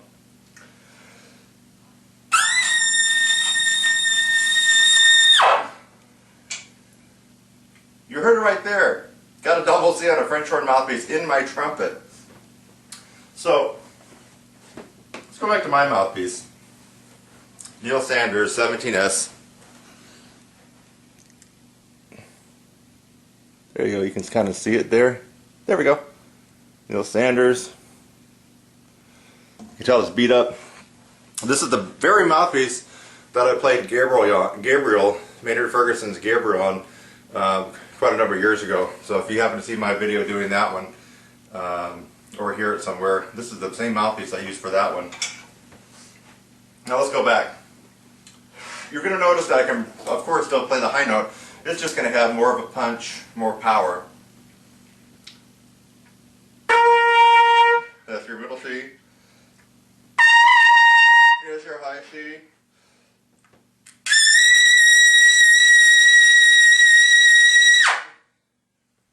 Love it the way it comes out. You notice that in all these mouthpieces, I was able to hit the double C. All of us have different dental structure, different facial features up here, and therefore what works for somebody, for example, this works for me, might not work for you. And that's why I would definitely recommend, and I recommend all my students to spend some time going through different mouthpieces and making sure that mouthpiece is appropriate for what you do. This mouthpiece may not be the perfect mouthpiece for a symphonic player, but it shouldn't be the reason a symphonic player would say that they can't play high because they need a cheater mouthpiece. I've just broken that myth right here. You heard me play a double C on a Bach 1.5 mouthpiece. You've heard me play, that's a 1.5 C mouthpiece. You heard me play a double C on a Bach 7 C mouthpiece. That's the standard mouthpiece that every little kid gets when they take their horn right out of the case for the first time. So what can we learn from this? You, first of all, need to be taking lessons from someone like myself, or you got to take lessons from somebody who already can do what you want to do. That's number one. Number two, put the notion of mouthpieces allowing you to play high out of your head and actually do the real trumpet work. What does that mean? You actually got to practice.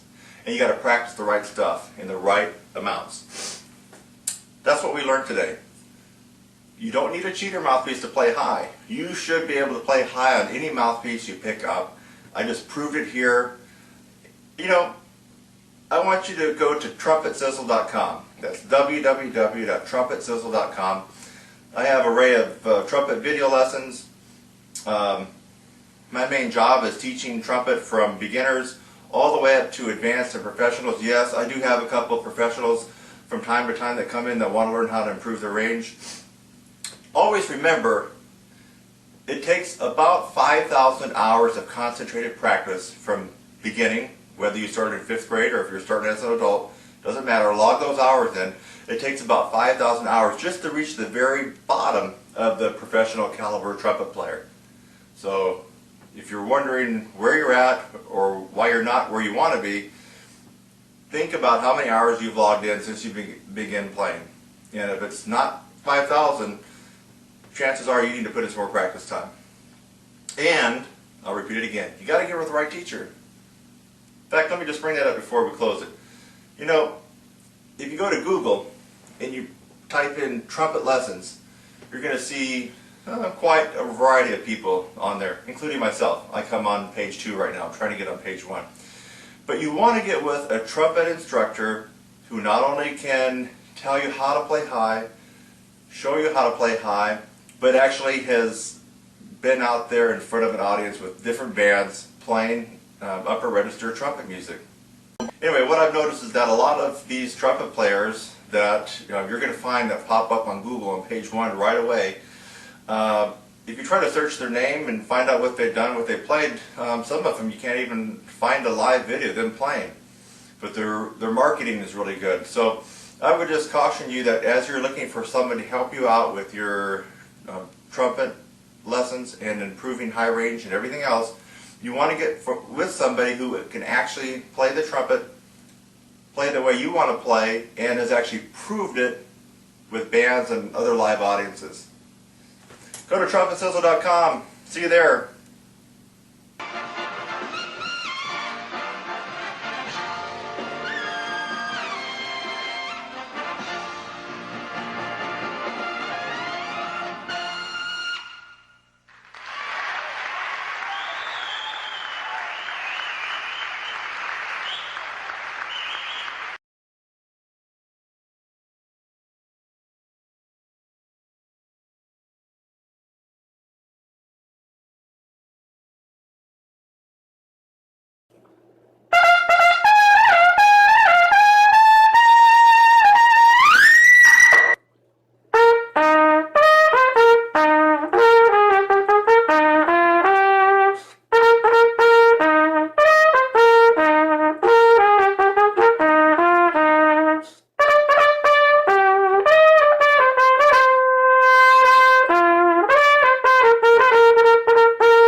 reasons you cannot play high. Well, I just demonstrated one of them. This, the meat, the muscle, right?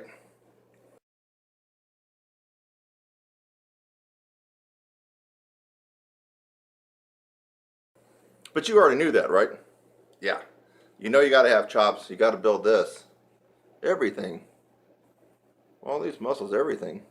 It's all got to be built up strong.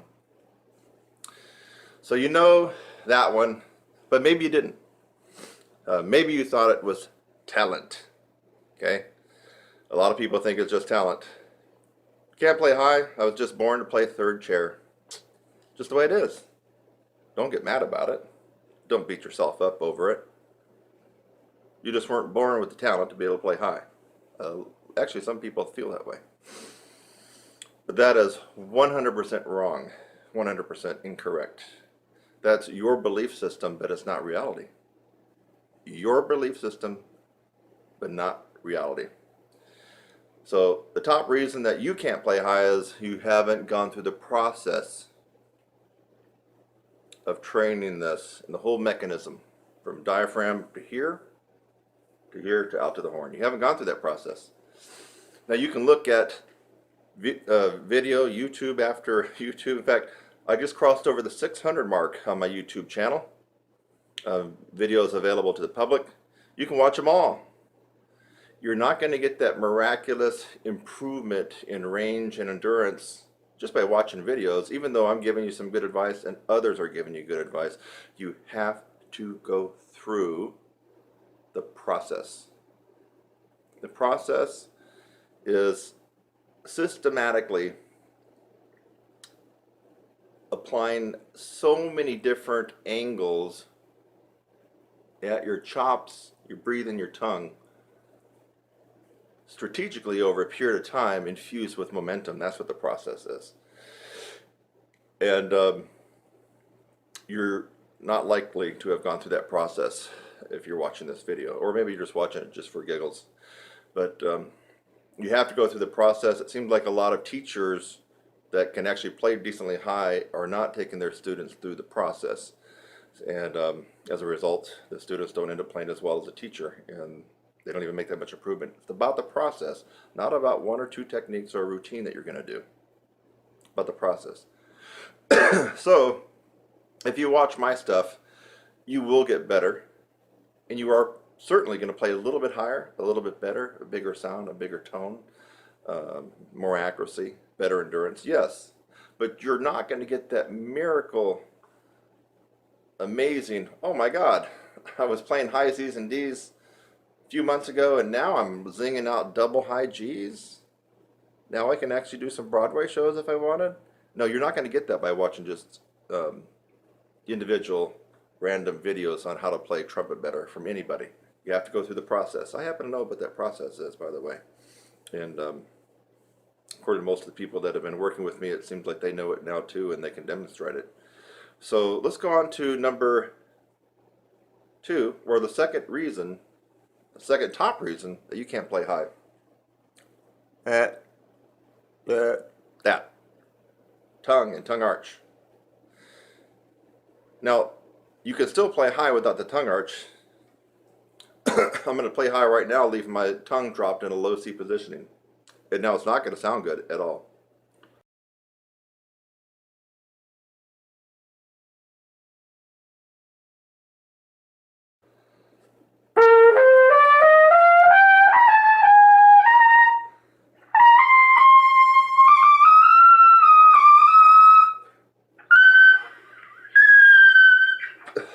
Okay? How am I able to still get up there even though it sucked? I had the chops. But having the chops is one part of the equation. If you don't have the tongue arch, my friend, you can have the range. F, G, weak, kind of brittle sounding, stiff sounding, not that powerful. But I can get those notes. That proves to you right there that if you're still not doing some things right, that you can still gain some altitude just by developing your chops, but that's not going to be the panacea. And what you're thinking about is an end result of how you want to play. So the tongue arch, the less space you have in your mouth when the air is coming out, you're going to zing out higher notes because the air is going to be speeding past the lips, vibrating them faster, vibrating the air that goes into here, coming out here, it's going to all be faster. Okay. So how do we do that? It's the tongue arch. And it's kind of one of the most elusive techniques on the trumpet. It really is. I get people that can actually play pretty decently up to high C, D, even E, and they're not using tongue arch, but they're so used to not using tongue arch that they can actually play sometimes at the professional level or as a professional in a symphony. It's quite amazing how they can do that. They're making things in life very, very hard by doing that, but yet they've accommodated not knowing about the tongue arch or not being able to do it. So what if you had a screwed up embouchure, or what if you thought you didn't play correctly? Well, here's my natural setting. What if I played poorly? Let's move the mouthpiece over a little bit. There we go, see it?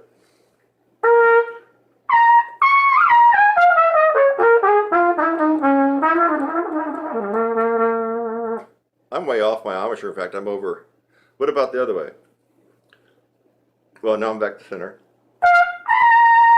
Move it over. Now I'm really playing not where I want to play.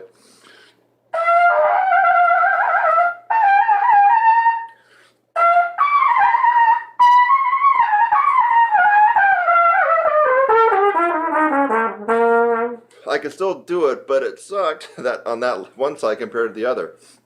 So I've showed you that with no tongue arch, I can still play high. Playing on a totally screwed up embouchure, one side to another like that, I can still play some, actually into the upper register above high C. So it's the tongue arch. Tongue arch. So quit looking at whether or not you got a bad embouchure, a defective embouchure, whether or not you think that you're playing a little off center and your teacher's on you for that. If you play too high, play too low. You can work on that stuff later, but that's not your problem. The problem is tongue arch, especially if you've got the other part handled, the musculature, the embouchure, and the strength. But a lot of people don't got that handled either. But it's the tongue arch. With the tongue arch, you can do quite amazing things. So if you can play high B flats, B's, and C's with the perfectly executed and advanced tongue arch, that those high C's automatically turn into E's and F's with no change in the musculature and the strengthening of the embouchure here. Tongue arch works wonders. That's the second reason that you can't play. And if it's the second reason, or it's the second place why almost all brass players can't get altitude and can't have good endurance. It seems to be mystical and ambiguous, foggy, murky, unclear what the tongue arch really is. But basically, if you can take the tip of your tongue, that's the tip. Take it and put it under, behind your teeth, your lower teeth. Here's upper, lower. Take the tip, go down, anchor it. I have the tip anchored right at the bottom of my lower teeth, where the teeth kind of almost turn into the gums, right at that gum line, or you run out of teeth, and you can feel the wet gum. That's where you anchor the tip of your tongue. Yeah. And then the tongue arches up, like you're saying in, or E-I-N-G, swimming. Yeah. So that's when you're at maximum tongue arch. And here's a good test for I made another tutorial about this, but it was kind of shorter. So you can try this on different things. Here's me going from second line G to C on purpose. Okay?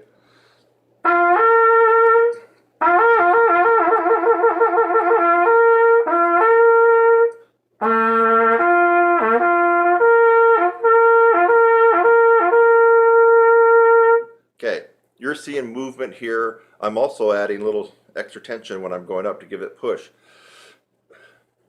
The way to really get the feeling of tongue arch, so it's not theory, it's actually something real that you're doing, is to purposely try not to get the top note, yet raise your tongue in an arch position.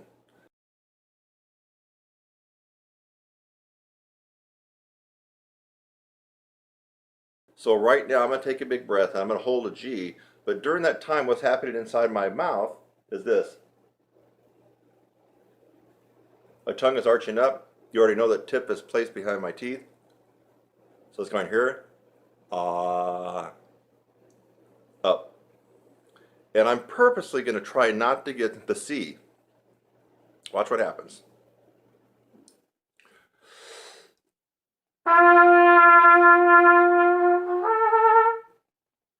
Hear that?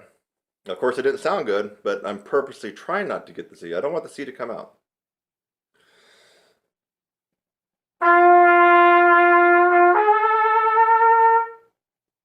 Watch again.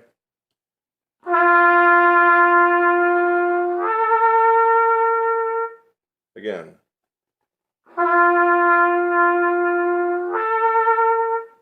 You notice no movement going on here at all, right? And I'm really trying not to let the C come out. That's your assignment. If you can get that to happen, you've executed the tongue arch quite perfectly. Now, it doesn't stop there. The tongue has to be developed, and you have to be able to hold the tongue arch under a lot of undue pressure when you're above high C. That pressure will flatten down your tongue, and your range will drop. Not because you don't have chops, because you're not maintaining the tongue arch. So the tongue arch, you got to get it, but then you have to develop it to withstand the pressure that will be inside your oral cavity when you're really playing in upper register and beyond. Your tongue arch drops just a micromillimeter, and you've lost 2 notes on your range, just like that. That's how easy it is. So let's try it on a different note. Low C.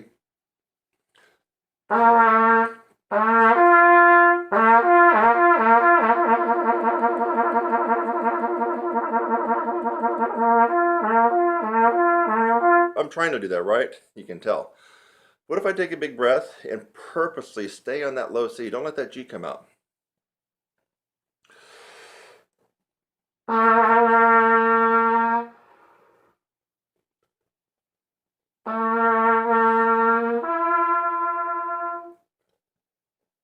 Take a bigger breath this time. The first one came out air because I didn't have any air left.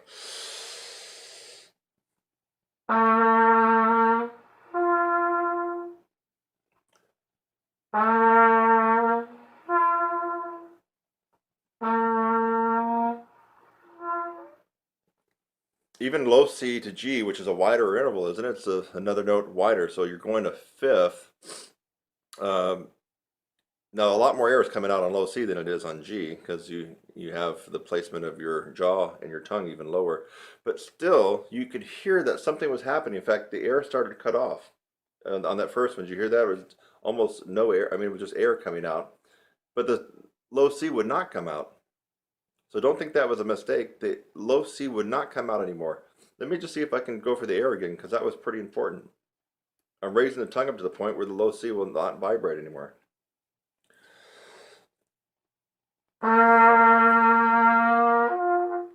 Well, no, that time the note came out. No, hold on, let me try it again.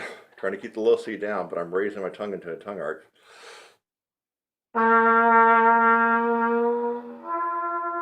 No, it's not going to do it this time. I guess it was kind of a fluke, but still, that was important to realize I'm trying to play the low C, which even beginners can get. So you know something was going on inside here. I mean, if I can't play the low C, something really is bad, and something bad's going to happen. Maybe the end of the world tonight. I can't play a low C, and if you can't play a low C, it's probably the same thing. Now, if I'm playing a low C and I do something inside my mouth that causes the low C not to come out, you know I'm doing something. You know something is going on. You just have to know that. So I was probably speeding up the air too fast for the low C to come out, and it was in the little twilight zone area right before the G was going to snap out. So I'm not even sure if I've even tried this on C to E. Now, I'm thinking that as you get more narrow in intervals, it's probably going to come out easier. So I'm not sure if this will be the best demonstration or not. Let's find out. So middle C to E. Oh, normally.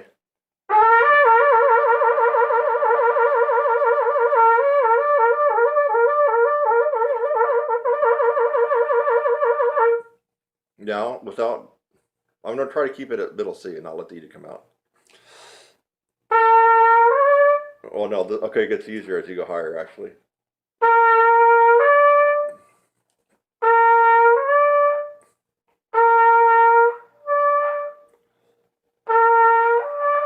Yeah, okay, so that's why I was experiencing that error at the low C to G. So this demonstration is actually perfect for you at G to C. And if you do have range up to about an A to a high C, you might want to try it from middle C to E because it's actually easier. But it might be so easy that you don't really get the feeling of it. So you've heard me do 3 different ones. G to C is commonly what I show students. Low C to G is going to be harder. And C to E is going to be easier. So you got 3 different intervals that you can slur to using the tongue arch. And remember, you're trying not to let the top note come out. You're trying not to let the top note come out. That's what you're trying to do. But you're arching up. You're trying to arch the tongue as high as it will arch, but with the goal of not getting that top note. Because if you have the goal to get the top note, then you might add a little bit more pressure here. You might blow harder. You're going to be doing some things unconsciously that you've just already trained yourself to do to get the note to come out. That's why it's important to really, it might go against your ego, but really do not let that top note come out. Just keep arching the note up and hope it doesn't come out. And when the top note does come out, if it does for you, then you know that you've got the tongue arch decently perfected, but just not strengthened. I mean, the tongue arch, you either get it or you don't, right? There's not really a gray area. You got it perfected, you can do it, or you don't have it at all. There's not really a middle ground. You either got it or you don't. After that point, it's about developing your tongue and the tongue arch to really be refined and just amazingly versatile when you're playing. That's where I come in. Have you ever heard that I got a website called TrumpetSizzler.com, and then I teach a lot of people, especially a lot of advanced and professional players that want to get better with endurance and range? Well, if you haven't heard about it, you're just hearing it now. I actually do that. That's kind of actually what I'm good at. And I do I'm good at some other things too, but I kind of have this natural knack for helping people out with that. So if you'd like to learn more, you can definitely look at more videos here. And if you're watching this, why not go ahead and subscribe? You can support me. You're going to get an instant email when I put up new videos like this. And I don't know, I think that you're going to learn something and become a better player. But if you really want to take the horse by the reins and run with it, you got to do something, and that's called going through the process, which I alluded to earlier in the video.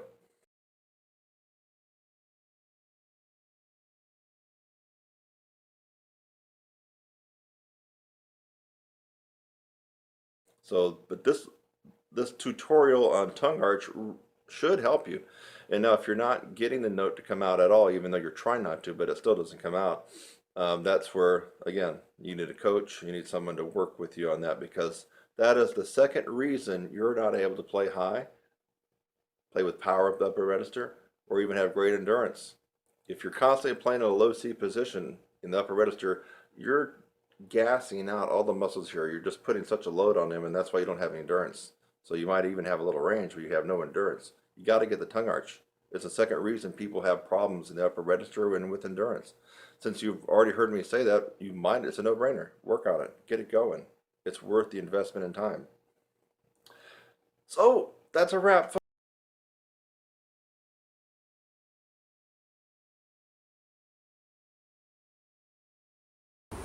Hey guys and gals, I've been using a cool little tip, shortcut. Again, this is not a substitute for the process or for enrolling in lessons, and specifically we're enrolling in some of my pedagogical specific courses like upper register, technique, lead trumpet playing, breathing. But I have found that this is a very potent and quick results producing technique. And I call it the frozen lip bend. I've scoured Google, YouTube, even that crappy little site called Vimeo. No, there's nobody else that has come up with this, so the date of this video will be the copyright for this particular technique. It's the frozen lip bend. We could almost call it deep frozen lip bends.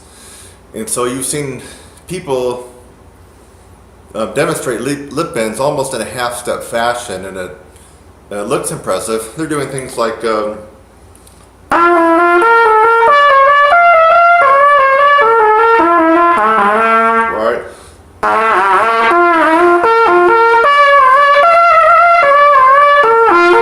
Well, that wasn't a lip bend.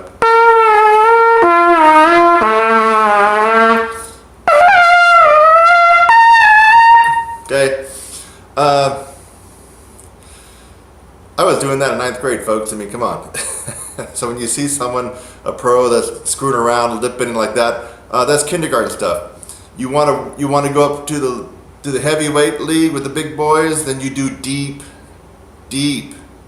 lip bends on any brass instrument. Not this little half-step bullshit jargon that's not going to get you anything. So here we go.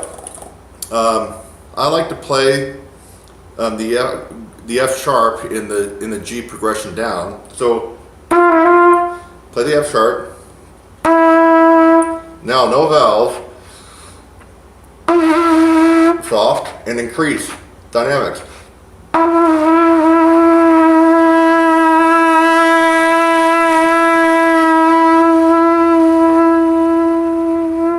Control, baby, back it off.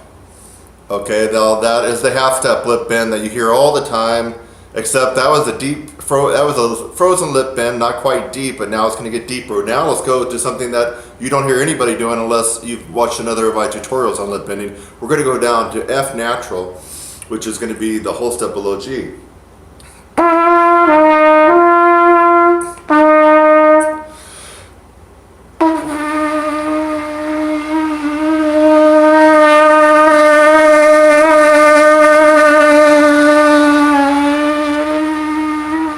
Control that baby all the way back to triple pianissimo, baby. All right, this is the big boy league, and you might not even be able to do what I just did, but that doesn't mean that you couldn't do it with a little bit of practice with trying this. This takes incredible, resilient, flexible, strong, powerful chops to be able to accommodate what I'm showing you now with this technique, the deep frozen lip bend. Let's go even deeper. Now, you'd never hear anybody, I haven't heard anybody lip bend down to an E in this part of the range of the horn on the trumpet. So G to, now we're going down a minor third.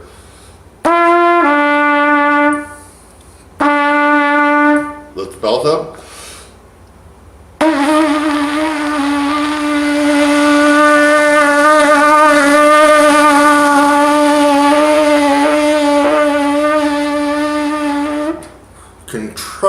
Incredible amount of control there and finesse to be able to accommodate that. You have a favorite celebrity trumpet player, and if you're friends with them, ask them to do what I'm doing. The odds are very considerable and stacked against them that they won't be able to do that. So now we're going to get into the extreme minority of all professional. Actually, this is not even professional. This is way above professional level playing. And you have to have worked considerably on the physical aspects of brass playing to be able to accommodate this to go down a major third and control it. So G down to E flat.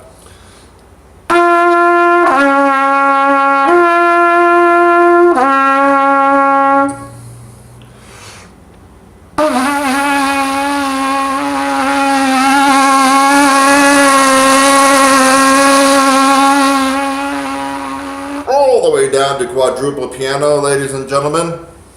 Again, quite an exhibition in resiliency, malleability, flexibility, powerful. What other kind of adjectives can I come up with this? It's just, you really have to have excelled way above the typical professional commercial or orchestral player to be able to do this.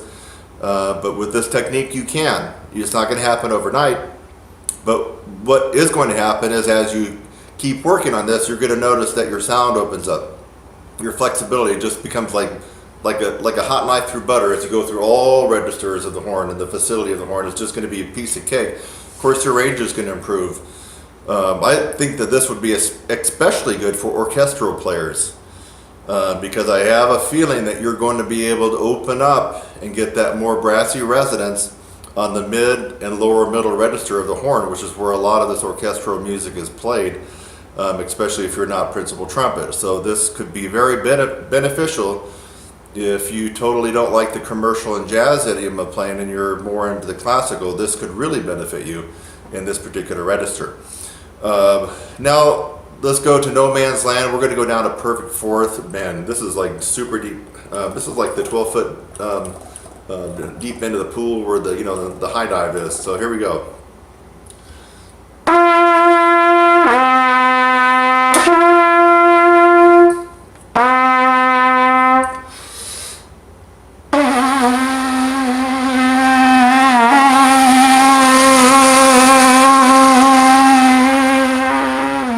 Very difficult. In fact, you even heard me falter a little bit. I'm not perfect. I'm close to perfect, but not. No, just kidding. Just kidding. Well, when it comes to looks, yeah, that's been pretty close. But when it comes to playing, yeah, I have my problems, just like everybody else. So I guarantee you, most of you are not going to be able to do that, but you do not need to be depressed because you can start just on the F sharp in this progression down from middle G, second line middle G for trumpets. Everybody else you can transpose to the notes in your instrument. That would be practical. I've just thrown it out here. For example, probably for trombone, I probably would be playing first position F. That's fourth line F in the bass clef staff. For trombone people, I would probably start right there, first position, and then of course you're going to have to bend it down without moving the slide, right? So you're going to find it very, very difficult. But that's just an example if you're playing another brass instrument. Now let's go for the quintessential granddaddy gold medal Olympic winner. If you can get this one and control it, and I gotta be honest with you, sometimes and some days I can't get this one. That's how difficult it is. But that would be going down the tritone from G down to C sharp, D flat, and harmonic. This is almost a nightmare to try to do on a regular basis and be consistent, but I'm going to go ahead and give it a shot right now. So we're playing our G down to D flat.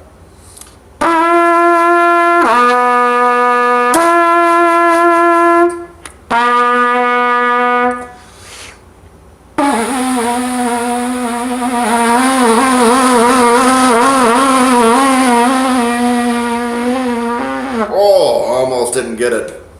Folks, that was rough and tough and tumble. If you can do that and control it, you just certainly have to have chops. I would almost bet without hearing you playing anything else that you probably have a good core to your sound, amazing dynamics in all registers, and just great facility all over the horn, whatever brass instrument it is. So this was Kurt Thompson with another amazing proprietary and unique tip, trick, and technique for brass players that you've never heard before, and the date of this video will be its copyright. No one else has done the deep frozen lip bend. Try it, you'll like it, comment below. I'll see you in the next one.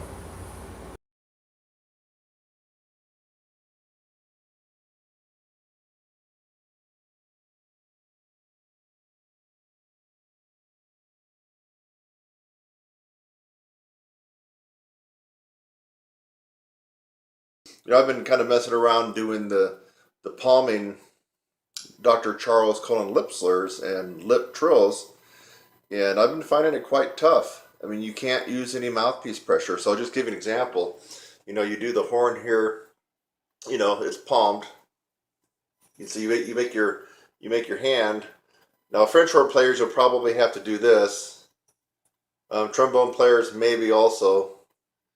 Baritone players, I'm not exactly sure how you would do that unless you could put your, like, you know how a tuba will put their tuba in a big tuba stand. And if you put the tuba in the stand and you just went up to it with the mouthpiece like that, that would be almost the equivalent. So if you could put your euphonium or baritone in some kind of a stand, then you could probably get the technique we're after here. So you make your hand like a shelf, and I was just kind of messing around doing some lip trill, just seeing where I was at.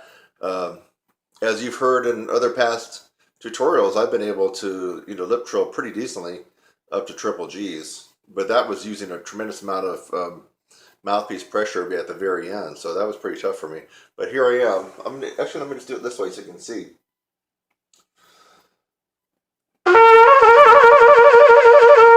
That's C to E, easy. Obviously that's E to G, G to B flat, B flat to C,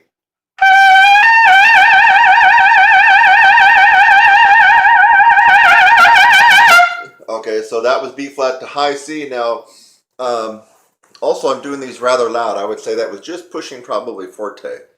You're not going to get too much out of your lip trills in the Charles Colin book if you're playing them pianissimo or piano. I recommend all my students that were at least at the MF mark. MF to F is good. Probably fortissimo is not good. You're going to be blowing so loud, you're going to be defeating the purpose of the technique. So keep these around MF to F. So that was a B flat to high C. So palming. Now look how I got it. I don't know if you can see. I'm only using the weight of the horn, and I'm not doing this. I'm not grabbing and pulling. There we go. Let's try to go a little higher.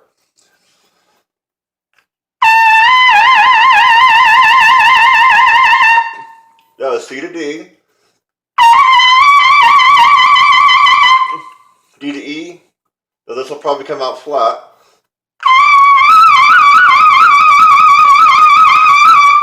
And then, geez, I don't even know if I can make this last one.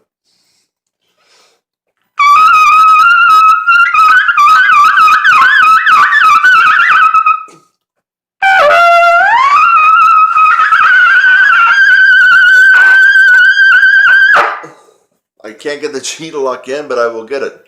So I was going for the trill from F to double G. I think it kind of came out. It got a little bit weak. Let's see if I can get it again.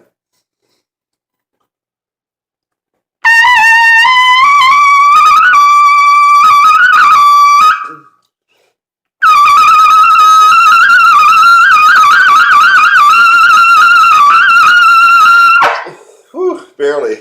So I ended up on a double G. Now, folks,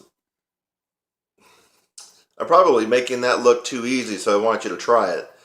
And why would I say I'm making it look too easy? Well, one of the techniques in my course does kind of focus on the Roy Stevens, William Costello, no pressure system palming. Now, we're not doing it exactly as Roy would have had his students do, because I'm not doing the whole gap in the teeth thing and the forward jaw and the upstream type of embouchure that is the Stevens embouchure. So we're not really doing that, but we're actually doing the physical exercise to kind of strengthen up our chops. So the reason I mentioned that might have looked too easy is because when people come into my course, a lot of people have trouble just doing this.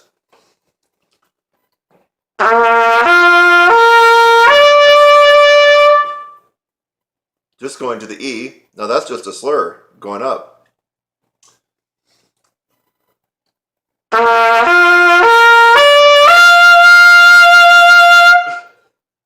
I would say more than half the people getting in my course cannot do what I just did there. That was simply going up to a high G.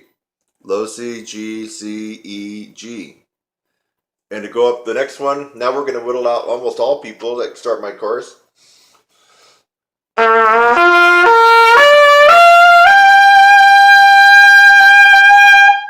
That's the B flat. I might, if I had 10 people start my course over the last quarter, maybe 2 would be able to do what I just did there. And then finally,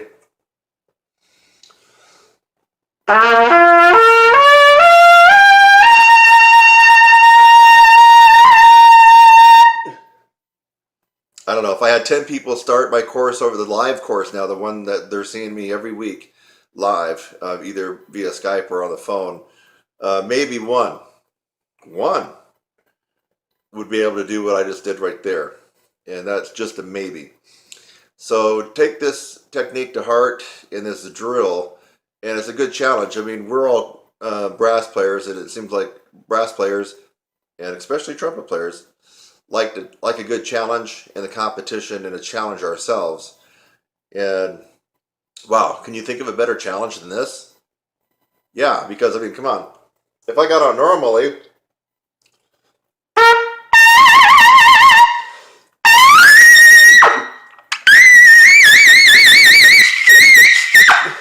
I mean, what the hell? I just did that lip trill from double C to double D, and if I warmed up a little bit more, I know I can go another 3 or 4 steps higher because I'm playing normally and got the right pressure that I want. So this shows you. You saw that I kind of thinned out going up to that double G, lip trilling it. So if I can go an octave higher playing normally, there's something to this technique, and I highly recommend that you start playing around and challenging yourself. Think outside the box. Use your brain. You have to constantly keep moving upwards and expanding everything and advancing your horn. It doesn't stop. It hasn't stopped with me. I'm still looking at areas. Right now I'm looking at the jazz area. Although I feel like for a guy that's, done it for, I'm not even really seriously doing it, but I am looking at it. I am doing some different things with the jazz and jazz improvisation. And I feel like the little effort and input that I've done has actually got me, a couple of spots upwards.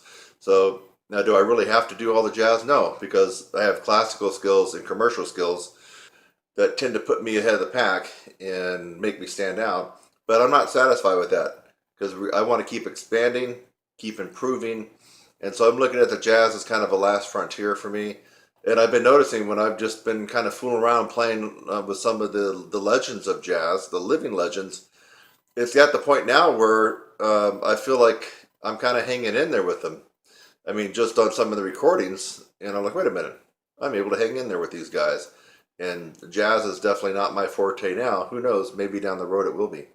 So the whole idea is you keep trying different things and experimenting and adding different things to your regimen to keep improving. What is the opposite of that? The opposite of that would be to, for 30 years, pull out your Claude Gordon book and be doing this. On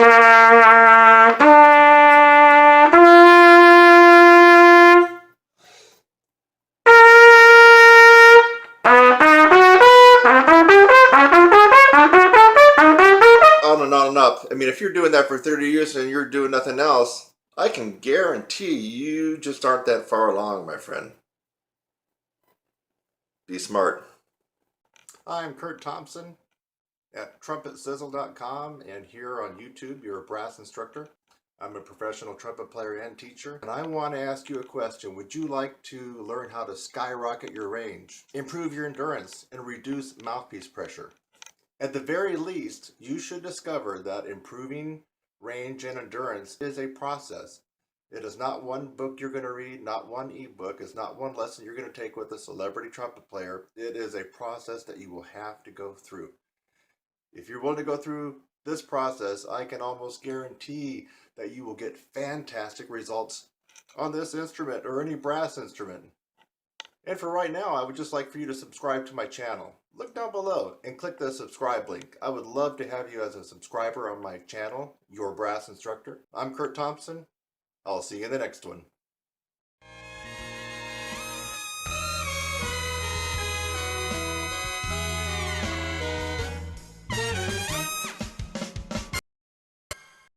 Hey, this tutorial deals with Roland, something that is confusing a lot of people out there. So let's just be clear what this is.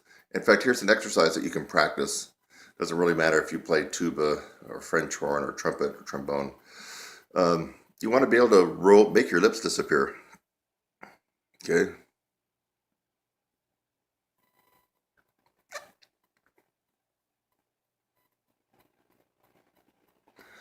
That's a double C Roland position.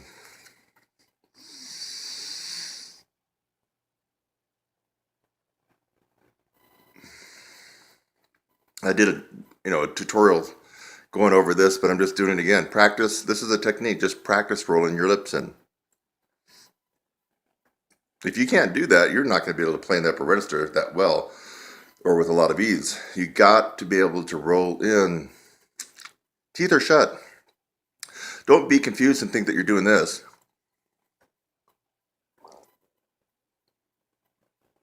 That the lip is over the teeth. And here too. No, we're right here.